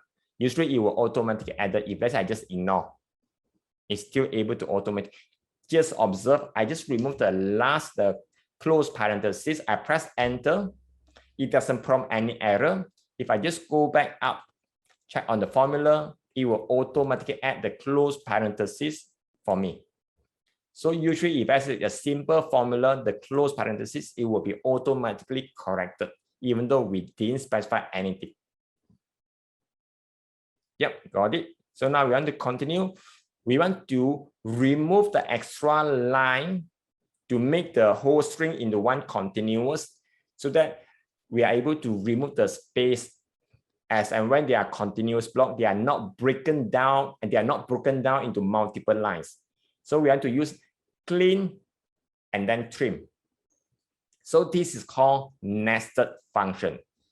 Just like mathematics, whenever we have the parenthesis, whatever inside the parenthesis, it goes first. So same thing here. If you're not quite sure how to type it, you can do something like this by going equal CL, tab key, and go to B1, close parenthesis. So this is the thing we want to process first. So this thing we want to process first. After that, I want to continue with the trim. After that, I want to continue with the trim. So I just use my mouse to go towards the beginning. After the equal sign, I will type trim, T-R-I, and press tab key. And going towards the end, close parenthesis. And this is the correct formula. It allows you to remove the extra lines, also the extra spaces. You can see the pattern here. Whenever it's the last one I want to do, we key in first inside the equation. Whenever it's the first one we want to do, we key in last, so that whenever it go process, it will go from inside and go out here. Okay? From inside, it will go out. So this is how the nested function works. It go from inside and then go out. So therefore, it do the clean before it goes to trim. So same what we want to do. And then I can press enter. You can see now it is perfectly displayed in this manner. Just by remember this one, it can handle a lot of so-called the manual entry kind of data by combining them into one continuous string, and you are able to use this one for further analysis. So this is also a very, very common method for data cleansing. So let you experiment for about 30 seconds.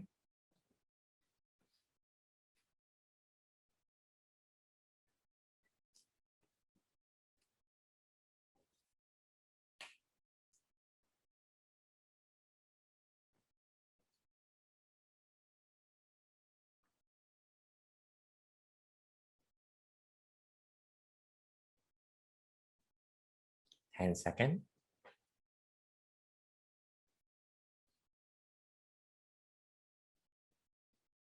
And 5, 4, 3, 2, 1, and time. Yes, got it, got it, got it. Very good.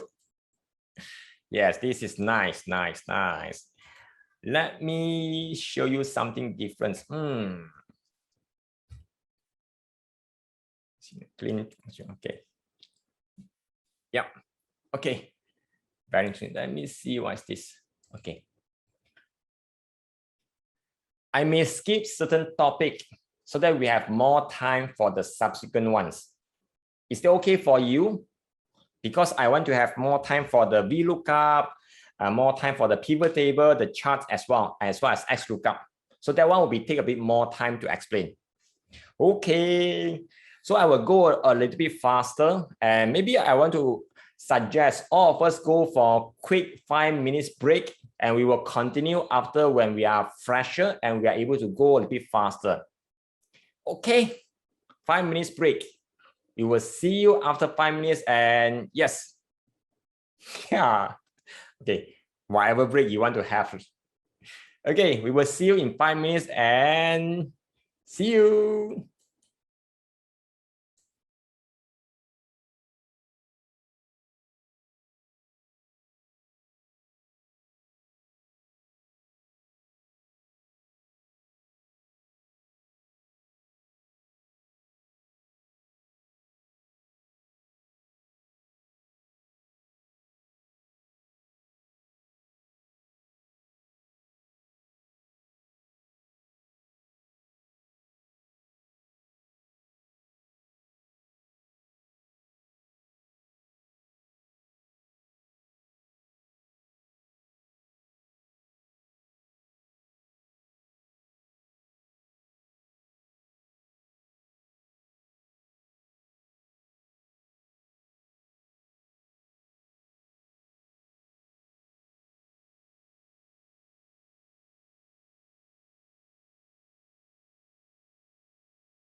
We are starting in 10 seconds.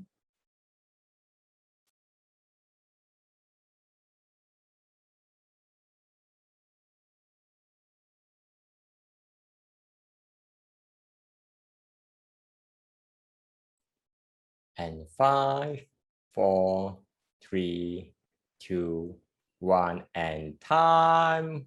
Welcome back, everyone. Okay, now, okay. I want to, let's see, I think we have 1 more hour to go. Okay, let's cover a little bit about this one a bit faster.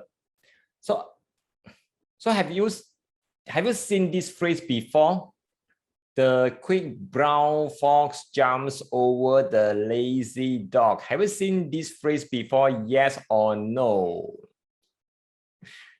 Yes, where you seen this? It's quite a weird phrase, but somehow it's quite popular. Where have you seen this phrase before? I'm just unable to recall, but somehow you've seen this before. Yes, no, yes, no. Okay. This phrase is something special when learn typing. Yes, when you learn typing. Exactly. This phrase, it has all 26 alphabet, A to Z. All the alphabet. Yes, you're right. Yeah, it's 26. And something not so right about this phrase or this kind of data. Yes, a mixture of uppercase and lowercase, and somehow it makes things not presentable. Those days, I have no idea about where we are able to get this thing done, or so-called the changing the alphabet inside Excel. We are able to use the function like proper, upper, lower, to convert this whole thing into uppercase, lowercase, or the first alphabet of the word to uppercase. So let's see how it works. Proper, let's do this together. Equal PROP and press tab key. Yes, tab key. And go to B1 and press enter. Even though just observe, I did not have close parentheses towards the end. I just press enter. Excel will automatically correct for us by including close parentheses for us. I press enter.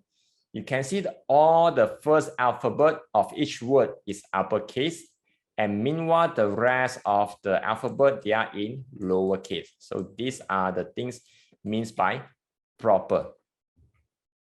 Upper is very easy to understand. It converts the whole thing to uppercase. We could do something like this: equal UP and press tab key. I'm going to B1 and press enter. Now it changes the whole sentence to uppercase. Lowercase is on another spectrum. It just changed the whole phrase to lowercase. We were able to get that thing done by equal LOW, lower. When you see the lower is lighter, you press tab key. Very good. And B1 and press enter. So this is how you are able to get it done a bit faster and easier. And in terms of data processing or data cleansing, one of the common things you may want to aware is we are able to take out part of the alphabet, counting from the left or counting from the right or somewhere in between. So these are the three functions we are going to work on, which means they are the left function and something in the middle, we call it mid. And there's one more function is called right. So this is the left, right, mid. It is able to extract part of the alphabet from the sentence. So let's see. Now I want to extract part of the data for the quick brown. So I'll be using left function. Let's see how we're able to get it work easily. Just go here, equal LE. When this is the left is selected, we press tab key. Yes. Then I just select one cell above, save this as our sample. Then while you are inside here, you can see it has a bracket num char. Bracket num underscore chars. I just type on in uppercase. When you see this symbol, it means this is optional. This is optional. So that means we could include the number of characters we want to extract from the left, or we just ignore it. If we ignore it, it will just return one alphabet from the left. Another easy method for us to guess the number of alphabet, we could use this method. And this method, I will encourage you, I will advise you to pay close attention. Because with this method alone, you are able to test it out with a lot of functions where you are able to use it to help in your work. Sometimes we are stuck because we are not quite sure what to do with the particular function. And sometimes we just change on the formula. And sometimes we are just lucky. Sometimes we are not lucky. So it's not consistent. This method allows you to understand the function much more easier, and it allows you to do testing much more systematically. So now when I'm here typing the formula halfway, the key I want to use will be Shift F3. Shift F3, it means the function arguments brings us to a different place. If let's say you do not want to use Shift F3, another button you could press is go to the formula bar. You will see there's a looks like fx. So this is also function arguments. So let me type it on the screen. It's called function arguments. Or the keyboard shortcut will be Shift F3.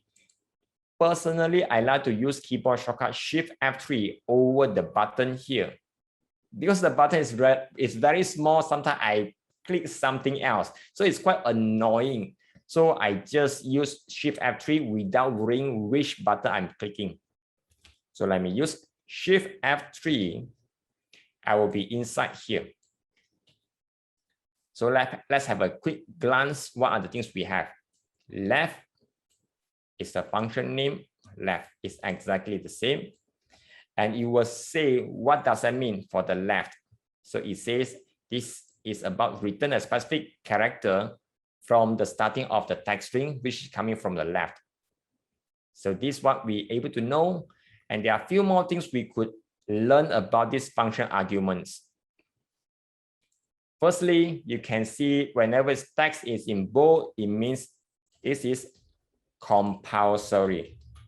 Compulsory. We must specify something before we are able to get any result.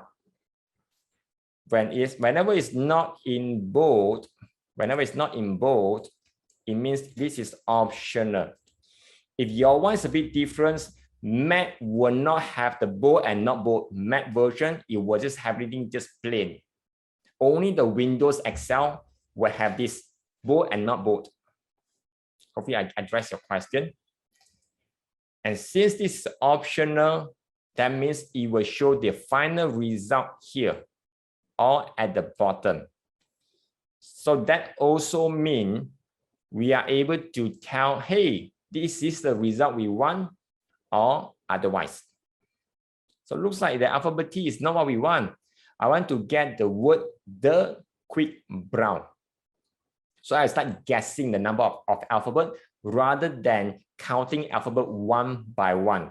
Maybe I start the guess with number 10. I just key in 10. You can see the result, it changes to the quick. Looks like I need to have more than 10 alphabet from the left.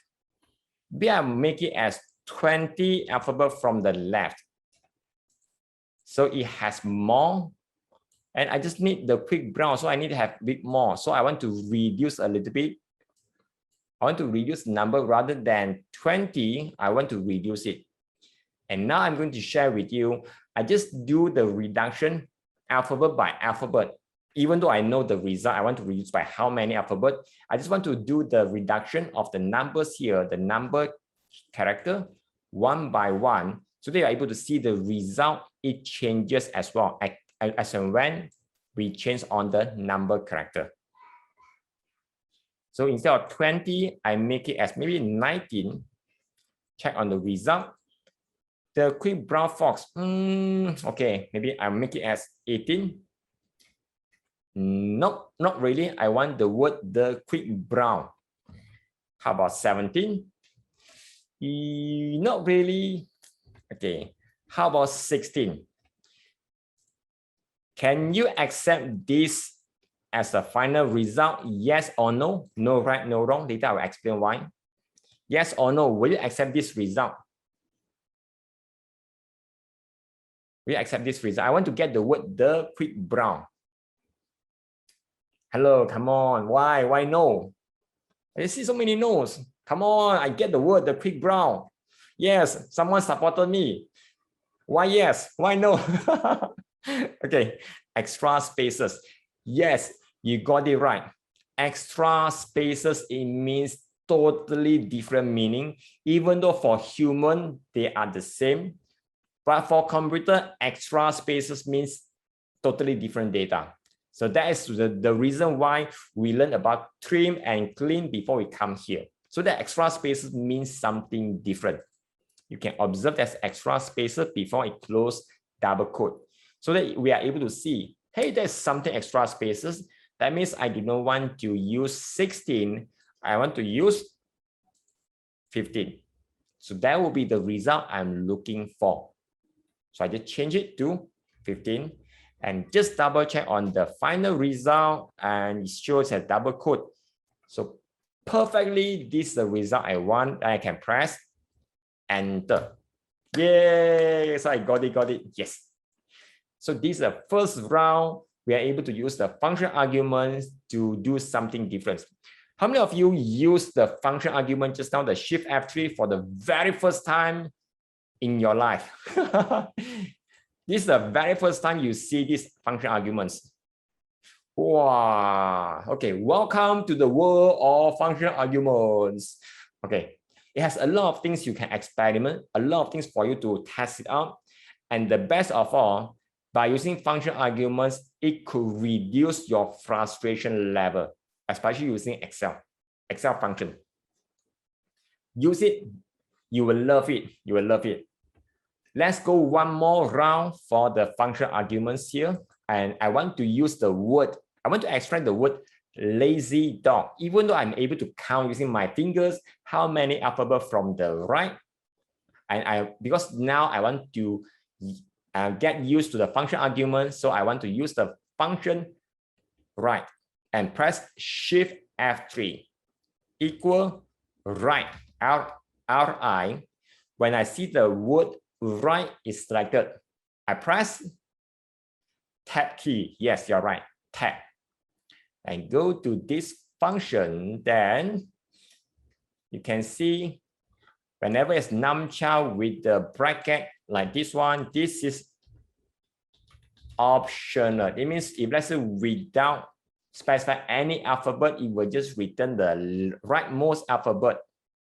Before we continue, I want to go to function arguments by pressing Shift F3. So this is the thing. So I want to go to function arguments by pressing Shift F3 and number character. Now I want to just key in the numbers and observe the result here. Just change the number. Whenever it's too much, you just need to reduce the number. Whenever it's not enough, you just need to increase the number inside numchild, number of characters. Let's start with number 10. Okay, very close. Okay, maybe how about 20? 20 is just too much. I just want to get the word lazy dog. So I want to reduce the number here one by one and see the result. Maybe it is 90, no, 18, no, 17, no, 16, 15, 13. Okay, is this acceptable for number 13? Check on the result, yes or no. Why no? You keep on rejecting me. I feel bad though. Hiyo. Okay. Because extra space. Remember, extra space, it means something else. Unless this is the result you want, otherwise you do not want to have extra spaces. Extra spaces, sometimes it could bring some analysis trouble in the subsequent step. It is so difficult. So I want to make it as 12. So just confirm the result. Once this okay, you just need to press OK to confirm the result, and you will bring the result back to Excel here and press enter. Ta-da! Done. That's right. Just focus on the learning, and I will encourage you to focus on the learning, not so much on the attendance.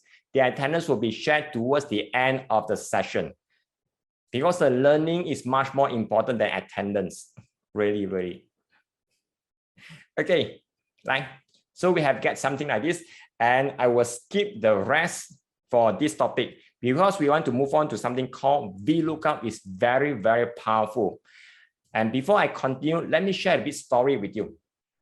And I just want to know how many of you, how soon you will be graduating? How soon? How many months to go for you to graduate? Can you type in the chat? How many months to go? Is it 1 month, 2 months, 3 months? How many months to go for you to graduate?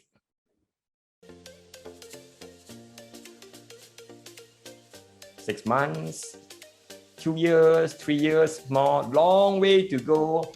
A year left, 4 months, 6 months. Very good. Okay, just a side story.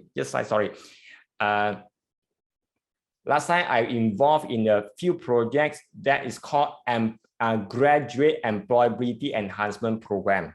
So that means never graduated. Oh, okay, never mind. It's okay.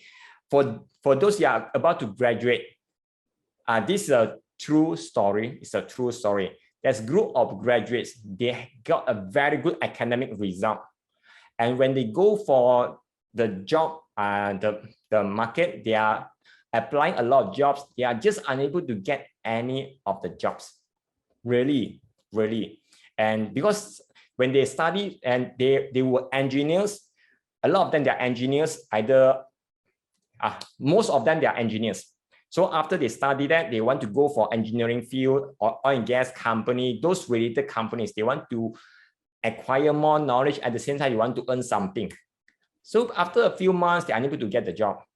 3 months pass, 6 months, they're still unable to get it. And they apply to be part of the Graduate Employability Enhancement Program. So one of the topics they are learning is about Excel. It's just about Excel. So looks very common. And they are very fortunate. I'm also very happy as well. I'm able to ask them to do the assignment until midnight. Yes, until midnight. From morning, I just brief them a little bit. I throw them into C, no tutorial. They just go online, search the result. I just want the result. Yes, I'm so nasty. Now you can see the evil side of me. Scary? Ha. Okay. Then after a while, I will show them the answer. Let them see what is, I want to let them to go through the struggle. So after the session, I just share this phrase with them. So one of the students, she remembered this phrase. And she go back and after the program, the learning program, they will just go for internship. The internship, after the end of the internship, they will go to be jobless as well. Because only 10% of the people will be offered as a permanent job. Only 10%. It's very competitive. So this lady, she be offered as a permanent just because of this phrase she kept in her mind. That during her work on the first role as a permanent staff, and within a year, she got promoted. I'm so shocked. I'm so happy with her achievement as well, and asked, what is the secret? Then she shared with me, hey, Tai, thank you so much. Just because of that phrase, it helps me to do things differently. And also the skill she learned from the Excel lesson. I said, what's that phrase? So secret. She shared with me, hey, you told me one, ma, you forgotten. I say a lot of things I have forgotten. I'm not sure which one is a golden word. So I want to share this phrase to all of you as well. This phrase is able to help you to do a bit differently compared to your peers. You have the choice to choose to believe, and you also have the choice to choose to ignore. Totally entirely up to you. And this is a story I want to share, and I want to inspire you so that you're able to make the better decision. So the phrase is think like a boss. It looks very, very common. When this lady, she go for internship, she always think, how can I help my boss? How can I ease out my boss work? Think like a boss. Then after a while, then she got absorbed as permanent role. Then she will always ask, how can I help my boss again? Then she always think like a boss. Then the boss also recommended her to go for another department. Imagine the boss recommended her to another department just because of her performance. So now she's doing very, very well with one of the largest oil and gas company, really. And I'm so, so happy with her achievement. I also wish you all can learn something. Excel at the same time is able to help you to get a better job as and when you graduated. So this is my only hope. Okay, Ken. A bit grammar story lah. Okay, think like a boss. So simple, and you have the option to believe or choose not to believe. It's perfectly okay. Okay, now we want to go back. Enough of grammar story. Ooh, okay. So I just this me.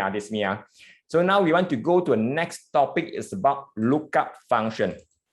Lookup function. Keep yourself hydrated, and this is very, very powerful. Some of the interview questions they will ask about lookup function. Some of the things really is a case study, it's a real case. So lookup function will help you a lot more. So now we want to introduce you to what does it mean by VLOOKUP. How many of you has heard of this phrase VLOOKUP before? Yes or no? Have you heard or see this phrase before? Yes or no? Yes, no, yes. How many of you know how to use VLOOKUP? You can type 1. If you do not know how to use VLOOKUP, you type 0. And sometimes you are lucky, you are not lucky. Sometimes it works, sometimes it doesn't work. You can type the decimal number between 1 and 0. Forget. Yes, yesterday. Okay. Wow, okay. Forgot. Okay, very good. Now let me go through a little bit slower. Let you see the perspective. I will just use this worksheet. Okay. Point 5. Now the intention is I want to base a unique ID here, S105, to search inside here, S105. I want to retrieve the data towards the right side. So that is the purpose of VLOOKUP. V means vertical. What does that mean? You can see all the data, it is displayed vertically. It displays vertically. Everything goes vertically from top to bottom. How we search the data also vertically. So this is called vertical lookup, also called VLOOKUP. So now let's see how it's able to work. I will go through a few steps. I want to get you all used to this, and I will invite you all to do some of the exercises. Let's do this in a slow motion. Let's go to full name. Just go to full name equal VL and press tab key. And you can see there are certain things appears at the bottom. It says lookup value. Lookup value is the things you want to search for. I want to search for S105. I want to know what are the additional details for S105. So lookup value is S105. I just click on the cell. comma, and then it will ask for table array. Table array, it means where can I find the data from? I could find the data from this worksheet, this particular place. I will select by entire column. Remember, it must from the ID going towards right side. From the ID going towards right side. This is the condition to use VLOOKUP. If the data on the other side, we were not able to use VLOOKUP. So I will select E up to I. I just select E up to I. Comma, and then you will ask for column index number. Okay, let me remove this. Now the data, how the VLOOKUP works, it will based on the ID. You can see the ID is S105. The lookup, the table array here is referring based on the ID going towards right side. Must go towards right side to retrieve the data we want. If the data we want is appear on the left side, VLOOKUP will not able to work. So the table array is selecting from E and all the way until I. This is for table array. The term is not for human because a bit technical. Array is a bit technical word. You just understand the concept. So E up to I,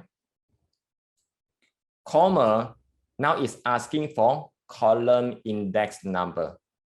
Column index number is based on the data we have selected here. Which column has data we want it back?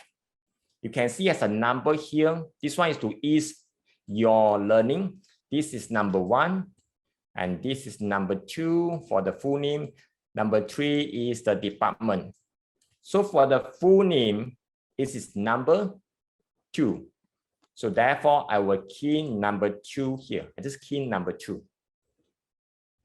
Let me key number 2. And comma, you will ask for either we want exact match or approximate match. 99.9%, I'm confidently saying 99.9% people use exact match. Yes, if you go to your workplace or you go one Friday, you go for your internship, you are using Excel, you're helping your seniors to do some work. Most likely, whenever they use VLOOKUP, they use exact match, 99.9%. Only 0.1% people will use something else.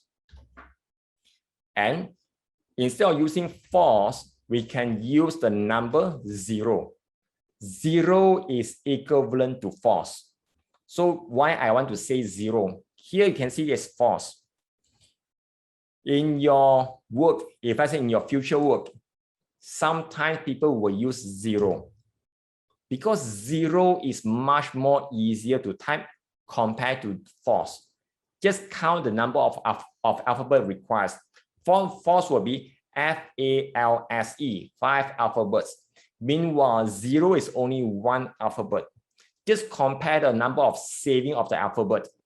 It's 80% of the saving.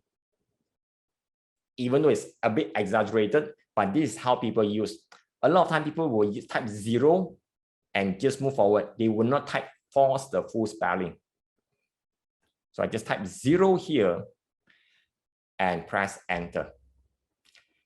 Whenever it's S105, you'll be Baker Amy. So it's correct. If I change the ID to S103, it will change to, yes, this is the person name. Not sure how to pronounce the name. Okay. So let me change it to S105. It will be easier to pronounce. So this first thing done. So far, okay? So far, okay? I want to make sure you grab the concept and later you can practice a little bit more. Okay? Good. Cool. Okay, right. Let's continue with the next one. For those unable to grab it, it's perfectly okay. I will continue for the department, IC, and mobile. it is the same step. I will repeat few rounds. You will slowly to see the pattern is keep on repeating by itself. It's the same thing. Okay, let me do this. Equal VL. Now I'm going towards department. I want to base on the ID S105. I want to retrieve the department name and press tab. And it's asking for lookup value. Lookup value is referring to S105. So I'll refer to S105. And comma, table array. Table array is referring to where is the data source. Is from E up to I. It is always from the ID going towards right side. Always from the ID or the so-called matching criteria going towards right side. So I will select E up to I. And comma, based on the selected range, which one is the department? Number 1 is the ID. Number 2 is the full name. So it's number 3. Number 3 is the department. So therefore, I will key number 3 as a column index number. And comma, it will ask for true or false. Remember, 99.9% people use 0 or people use false for the VLOOKUP. False or 0 will means exact match. I key 0 and enter. So I'm going to repeat the similar step for the IC number. Equal VL tab. And you ask for lookup value. Lookup value is from here, S105. So I refer to S105, comma, it is asking for table array. It's asking for table array. It's from E up to I. So this is, we are referring E up to I. E up to I. Then comma is asking which one has the IC number for the column index number. Number 1, number 2, number 3 is number 4. Yes, thank you. Number 4. So I will key number 4 inside column index number. Now, comma, you will ask for what's the match type, the range lookup. 99.9% people will use exact match. The easy way to key will be, we will key 0. 0 will be equivalent to exact match. So I will key 0 towards the end and press enter. So let's repeat final round for the mobile number. Equal VL tab. Let me zoom in. So it's looking for the value S105, S105, comma, table array, I'm selecting from E up to I, E up to I, just select, and comma is asking for column index number. So you can see a number, ID is number 1, full name number 2, department number 3, IC is number 4, and the mobile is number 5. Thank you for your answer. Number 5, key number 5, and comma, it is asking for either it's an approximate match or exact match. 99.9% people will use exact match. The easy way to key exact match is 0. Yes, you're right. It's 0. You just key 0 towards the end. 0, close parenthesis, and press enter. And now we're going to do a simple test. If I change the ID from S105 to S109, the whole thing changes. And let's compare S109 is Carpenter, John, Sales Department, and yep, and the mobile number is 015. Yes, that is correct. That's perfect. If I change it to S110, yes, Davis Henry, production is perfectly matches. So this is how we're able to bring additional data from different places just by having their unique reference. In this context will be the ID. Case handle instead. Okay, we look up E, which one you are referring? E2 is number 2. E2I. Number 2 will be the full name. Yep. Or you're using E4. Do not select E4 here. We do not select here. Not selecting here. Why? Because selecting is a reference of the data, so there's no way for you to change. If one fine day someone copy and paste for the reference data here, my report will be easily gone. I do not set it here. I set it somewhere outside. You can see it be C5. I'm referring somewhere outside, not inside the reference table, not inside. How to set the ID drop down value? Yes, very good. Ask towards the end. Ask towards the end. Okay. So now I want to let you all to experiment, let you practice for what? For product 1. It's very, very simple. The only thing is the orientation. Here it was vertical. Everything goes vertical. And meanwhile, for the product 1, it just go everything horizontal. And the reference table also the same thing. And you can see a number 1, 2, 3, 4. Just for you to experiment, if you have some question asked towards the end. C5 is the formula. What do you mean by C5 is the formula? Which one?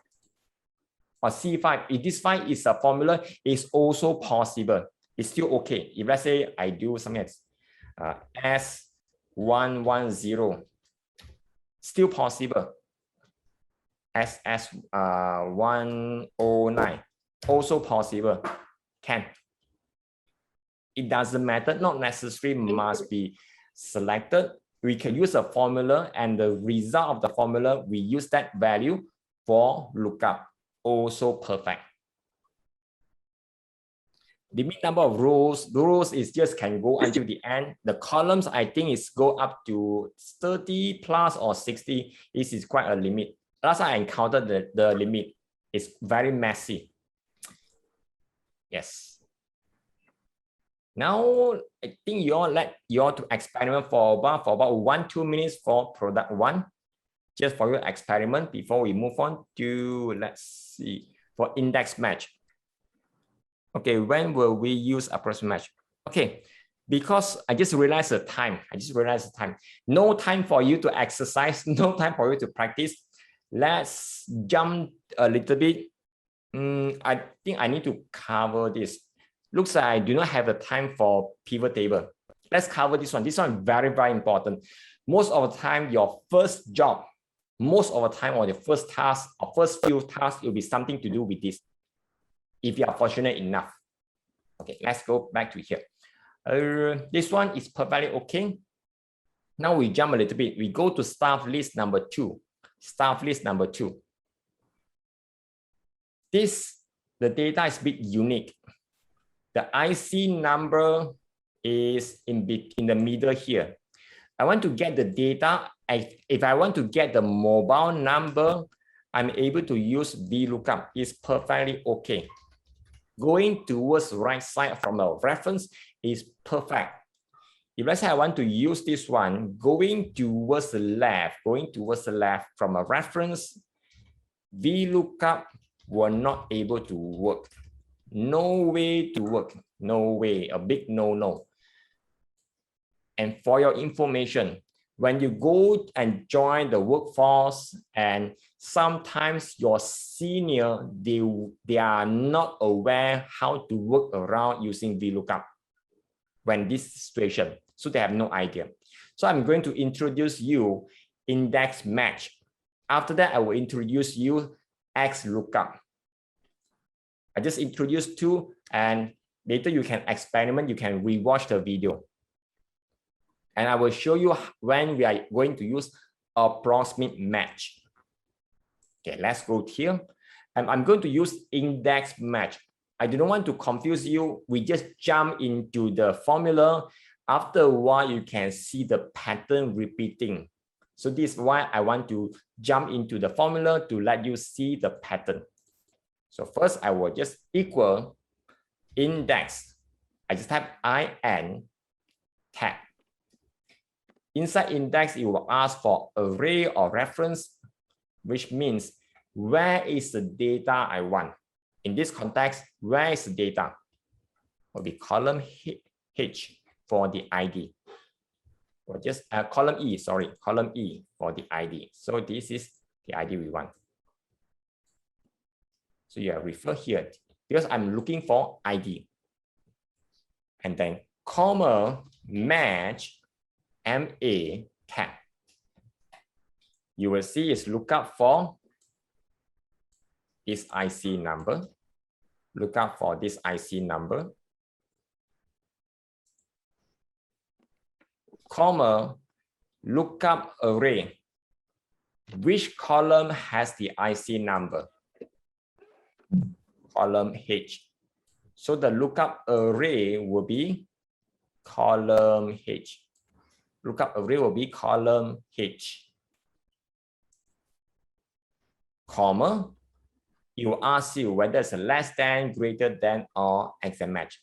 99.9% we will use exact match. So there'll be 0 and close parentheses twice and press enter. So this is the first one. Let's repeat the second round. If you miss the first one, it's okay. Just follow the second round, then third and fourth. Then you can see the pattern. Equal index tag. And ask for array. Array means where is the data for the full name. It's from column F. Column F. And comma match tag. The match, it says for lookup values. I will refer to the IC number above. Comma lookup array.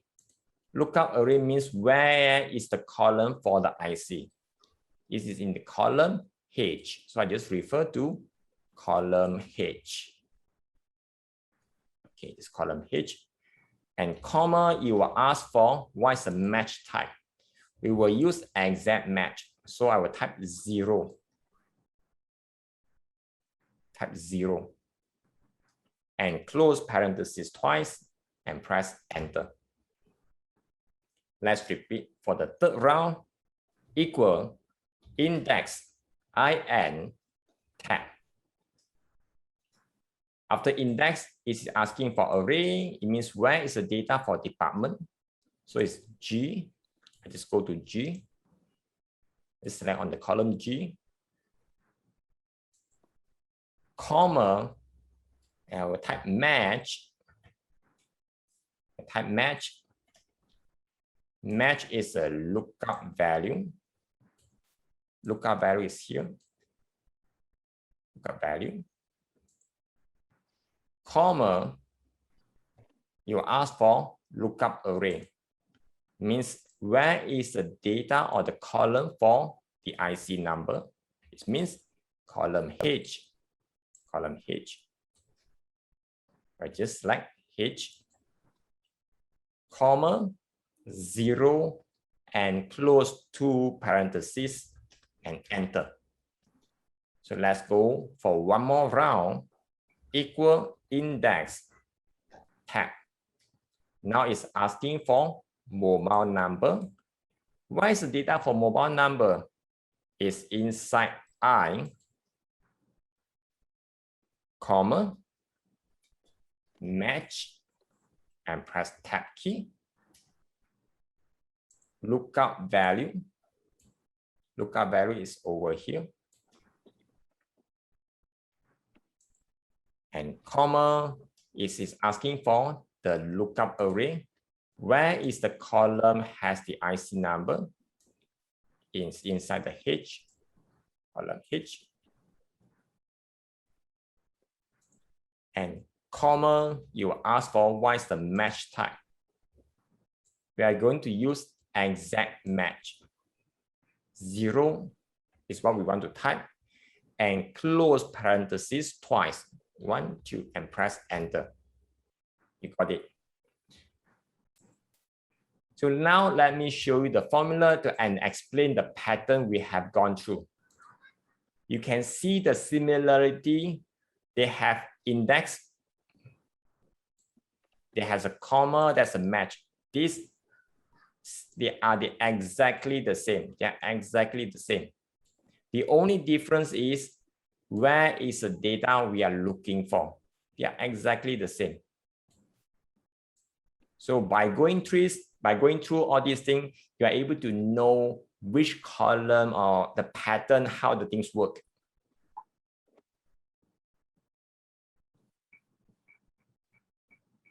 Yes, you're right. The benefits of using index match is it can go to left and right, both direction, and the best of all, it can go up and down. VLOOKUP is only able to get left, going towards right side. If let's say the data is on the horizontal, and that means we want to use HLOOKUP. Index match allows us to use both direction, left, right, up, down. Very, very easy.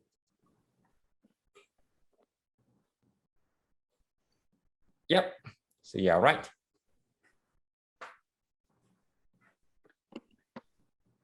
Yes, okay. So we have this thing. So this is about the index match. So far, okay? Can follow?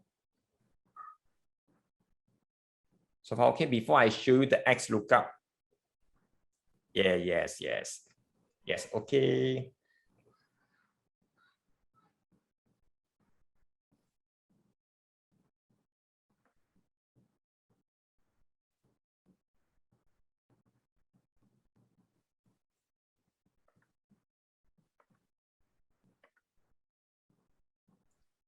Okay, good. Let's continue with the how we are able to do something similar using XLOOKUP. XLOOKUP is very useful, especially if you are using Excel or Microsoft 365. This is only available there. If you're using Google Sheet, it's also available inside the Google Sheet or the online Excel.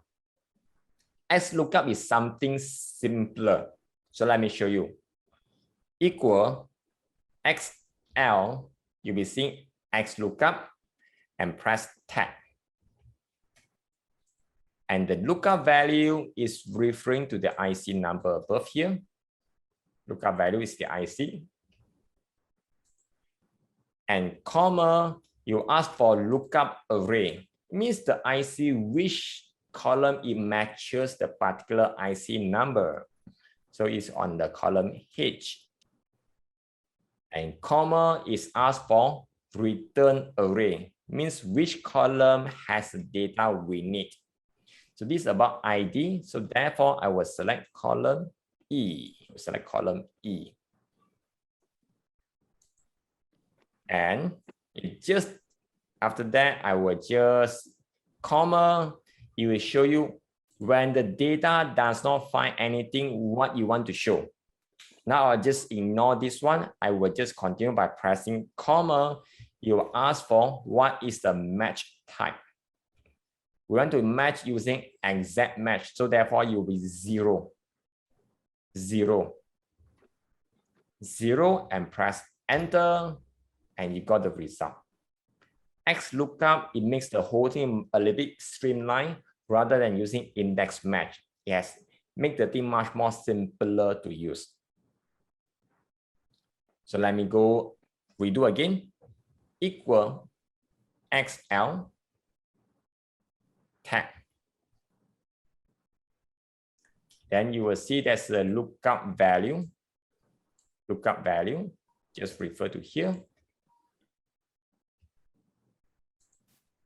And comma is asking for lookup array. Lookup array is the column of the IC number, just like on the other side. And comma, he asks for return array, means where is the data or which column I want to have the data back. Full name is on the column F, so I will refer to column F. Let's refer to column F and comma. If not found, I just want to ignore for the time being. And comma, I want to use exact match. I want to use exact match, so that will be 0. And close parenthesis and enter. Yep, got it. So let's go one more round for department. Equal XL tag. The lookup value is referring to here. And comma, lookup array, where is the data for the IC? Lookup array is on the H. It's on the H. Comma is asked for return array. Return array means where is the data I want to get it from for the department. So which means it's column G, means column G. And comma, I just ignore, do not want to show anything, and just comma, I want to use exact match. And close parenthesis and press enter. Going the same thing for final round. Later you can see I will show you all the formulas. Equal XL hat. Lookup value. Lookup values is referring to the IC number. Comma, lookup array. Lookup array means where is the column for the IC number, which means inside H. If your Excel does not have the XLOOKUP, most likely you are using different version of Excel. It could be most likely it's not 365. Then return array. Return array is where's the data for mobile. It's inside column I, comma. I do not want to show anything, just comma and 0 and close parenthesis and press enter. Let me show all the formulas. You can see all of them, they are the same. The only difference is this part I have underlined. This part is where we change to retrieve the data we want from different columns. Meanwhile, all the remainings, they are exactly the same. Yep, if let's say when you press equal XL, it doesn't show the list. Most likely your Excel doesn't support that. Okay, XLOOKUP is a flexibility of using index match. Index match, it goes left, right, up, down. XLOOKUP has something similar as well. So this is how and why people use XLOOKUP. And if your computer does not have XLOOKUP, the only option for you is using index match, which is a little bit longer to type. And the end result is the same. The end result is the same. Yep, Sophia, I get your answer. If you type equal, let me zoom in a little bit. If I just type equal XL, you do not see the selection appears there. So that means your Excel version doesn't support that. Okay. Yes, this is the final one. Okay. Like your experiment, let me show you the formulas. That's your experiment for about, good, cool, about 30 seconds.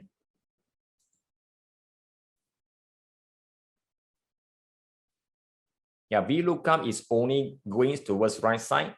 Whenever the data is going towards the left side, VLOOKUP will not able to work. So that's the reason we want to use the XLOOKUP or index match to have greater flexibility.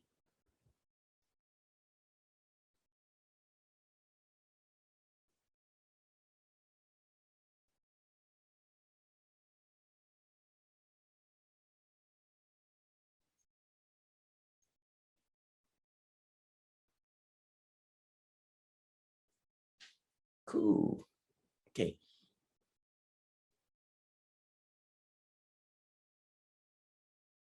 So how many of, because just now we mentioned about VLOOKUP, a lot of time or using lookup or index match, 99.9% people use it for exact match. And in what situation, the 0.1% where you want to use the non-exact match, So let me show you how you are able to get that thing done easily. Let's go to your file. Let me zoom in. Yes, go towards okay, let's go to last one. It's something easy to use, So this will be something like a score. Each of them, maybe different subject will have a different score or different rating. Based on the score, you want to give the rating or ranking in this context. That will be, you need to come out this table. Whenever it's 0 and above, but lesser than 40, I want to show the rank as failed. 40, but it's greater or equal to 40, but lesser than 70, I want to show the ranking as passed. And if let's say it's 70 and above, but lesser than 90, I want to show credit, and the list goes on in this way. So now I want to use VLOOKUP equal VL tab and select you will ask for lookup value. The lookup value, all this while we are selecting either the staff ID or the IC number. Here we will select the score. Which is the numeric or number.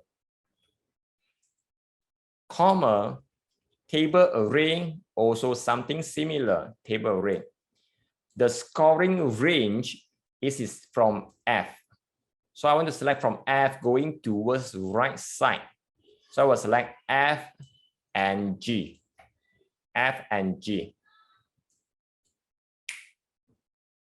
And comma, you will ask for column index number.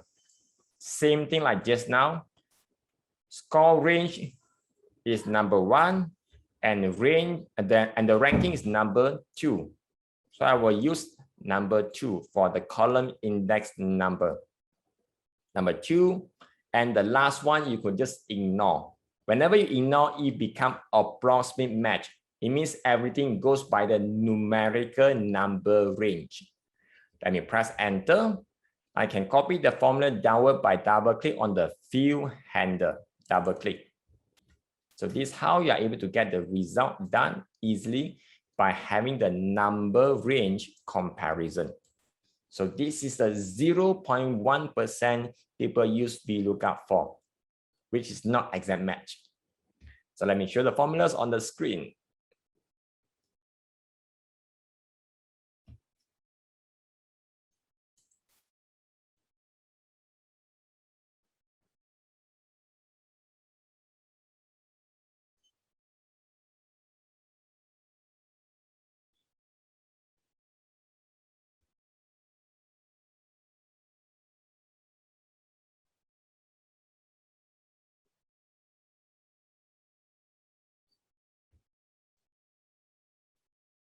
Okay, thank you for your question.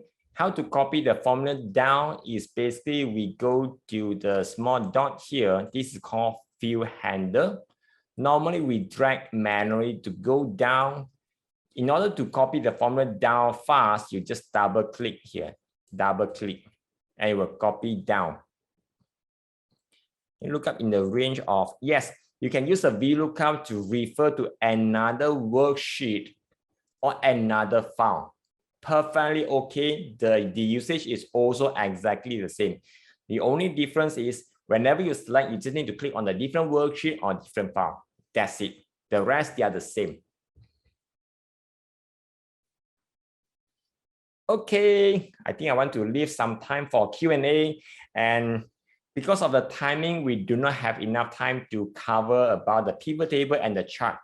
I believe that with the knowledge of VLOOKUP, it will help you greatly in your work, and even though in your assignment or in your studies. So let's see, any question that you may have, you can ask your question now, or anything I have missed, you can ask as well.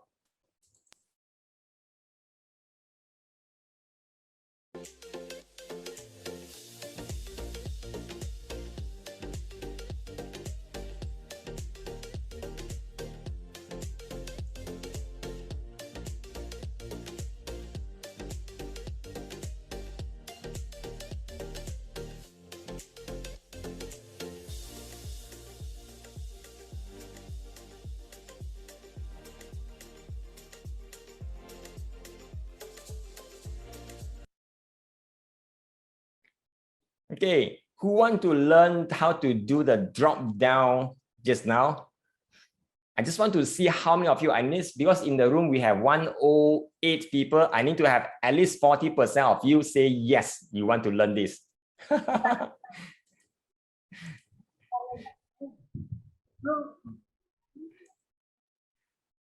Okay, more. Okay. Yes. Pivot table may not have enough time unless you want to stretch the timing. Okay, right. Let me share with you how you're able to do a drop down.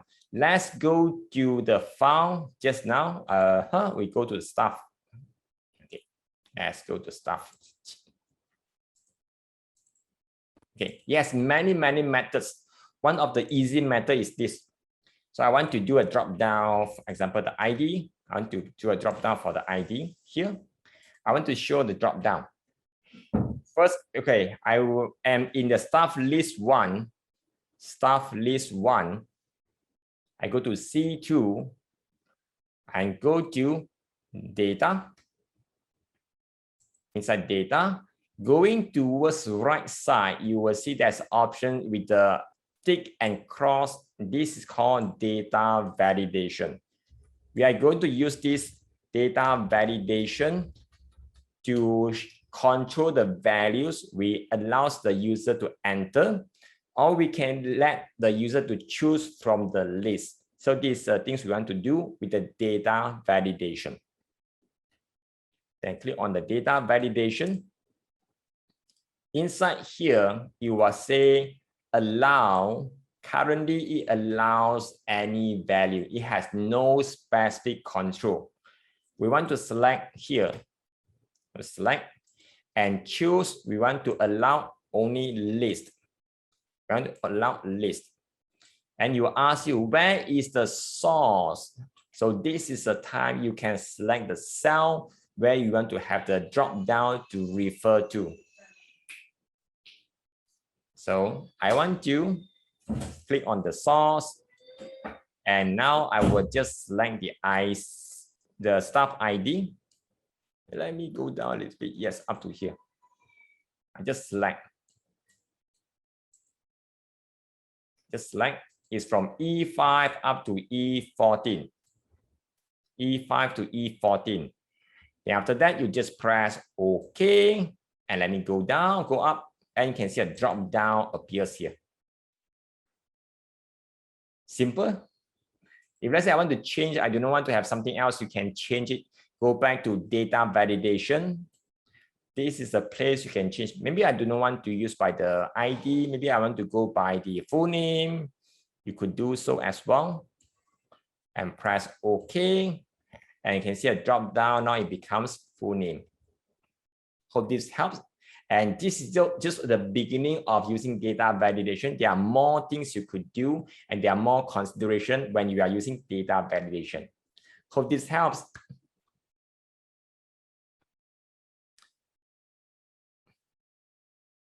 Yeah, it's a good question. The duplicate data will not be removed from here. It will not be removed. You may want to come out the list and only the unique record or drop down, put it somewhere else. For example, if let's say I want to select the drop down based on the department, definitely there are duplication of administration here. So this is the thing you may want to use, copy somewhere else, remove duplicates, then only use the data validation to refer to that particular source. Yes.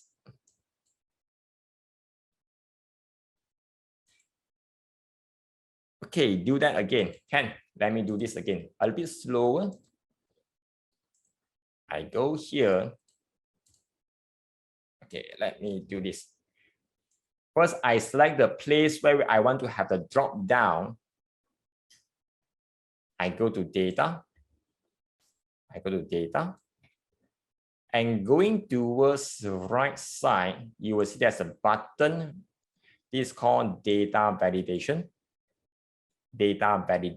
Just click on that button.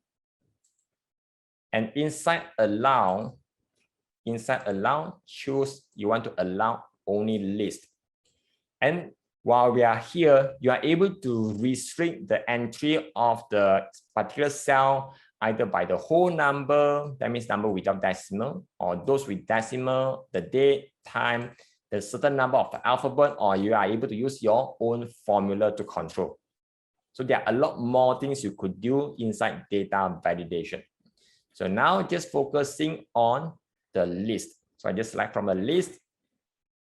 After I select from the list, and I can choose where is the source. The source, it means where I want to refer the particular cell from. So if let's say I want to have a greater flexibility in the future, okay, this is not a so effective way. I could select by the entire column like this. That means whatever blanks above, it will show blank. Maybe it has number 2, it will be shown, full name will be shown. So this is not so effective. But one of the methods is to select by the entire column so that next time you have more data added at the bottom, the drop-down list will be able to pick that up as well. So now let me press OK. I can click on the drop down. You can see the blank space above. That's number 2, full name, everything is here. Next time I have more data at the bottom, the drop down list here will get updated as well automatically. Yeah, hope this helps. Hopefully this one give you a better understanding, especially on the steps.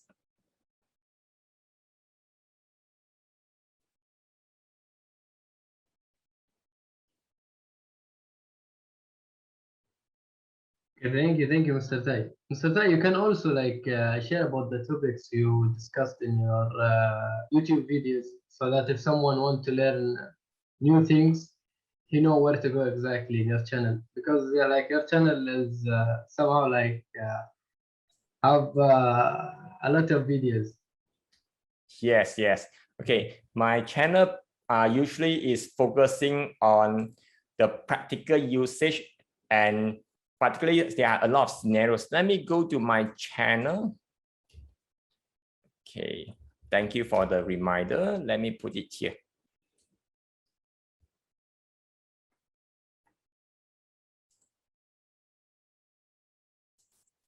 Okay, this is my channel. And if you go in, it has a lot of playlists. If you want to have a quick navigation, this is how I structure. You are able to see the practical Excel tips, basically based on the question I have received. It's a very small one. I will create the answer and show people how to do it. Excel project demos is to show you the possibility what Excel could do for you. Basically, these are the real project I have done, and I just make it with a dummy project or dummy data to show the possibility. The Excel fun projects is the things people, sometimes I just want to have more fun. So I will create something. The thing I have done, like example, I have no idea what to eat. So I can let Excel to decide for me. It's fun thing. Excel challenge is the things a bit complex issue or complex question I will structure. Sometimes the video will be over 15 minutes. And it has all the steps. You can pause it, make it slower, and you're able to see how this thing works. And sometimes I also conducted webinar. Usually it's more than 30 minutes. Sometimes it could be more than 60 minutes. So these are a bit more like this kind of session will be recording, will be posted there. So these are my past webinar. So if let's say you have certain question you need me, you want me to help you, you can send to me. I will able to do something. Maybe if let's say a small one, I can go to practical Excel tips. If something bigger, I can go to the Excel challenge. If something fun, I will make it like a fun project. So these are the playlists you can go to, and hopefully it helps you, because as and when I will update the video, nowadays my frequency of update the video is almost every week. I will update one video. So the video, the channel name is, you just go and search for Excel Sifu. Excel Sifu, you are able to find me there. Okay, thank you so much, Mr. Tai. So can we now go to the photo session? If you all guys can open your cameras with the background. Yes, video and a camera. Okay.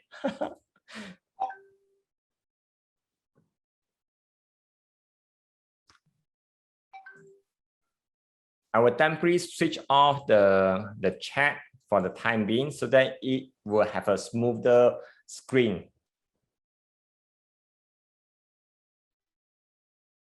Yes, let's play some music while we are waiting for the camera.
Okay, so while we are waiting for the participants to open their camera, Haytham have a special thanks to Mr. Tai, and he want to share it.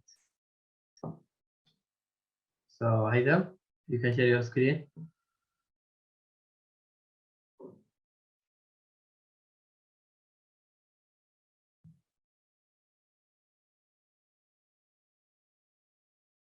Okay, just wait a minute.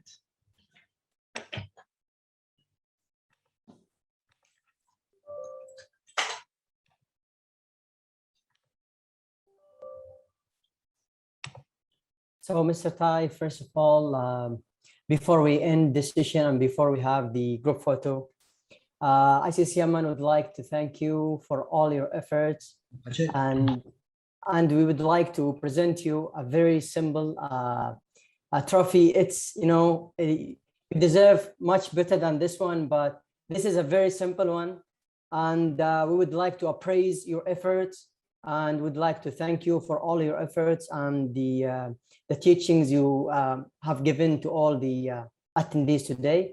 So thank you again, and we would like to, we wish in the future to have you again in our platform. Thank you again. Thank you very much, Mr. Tai. We really enjoyed this workshop. We hope we can meet again in the future. Thank you for having me to share the knowledge to all of you. And hopefully one day I will receive your success stories. We hope so. So, So for the trophy, we will contact you soon and we will courier to your place. Thank you. Thank you. Okay. Okay, now maybe we go for the photo session, then maybe we end. Yeah.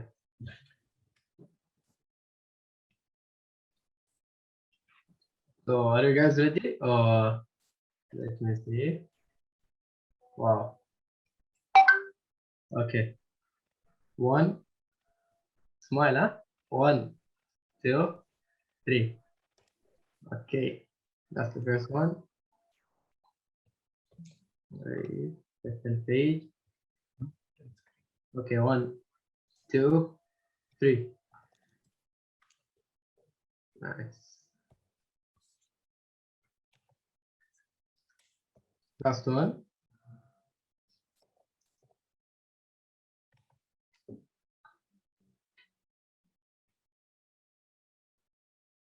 Okay, 1, 2, 3. Nice. Thank you so much.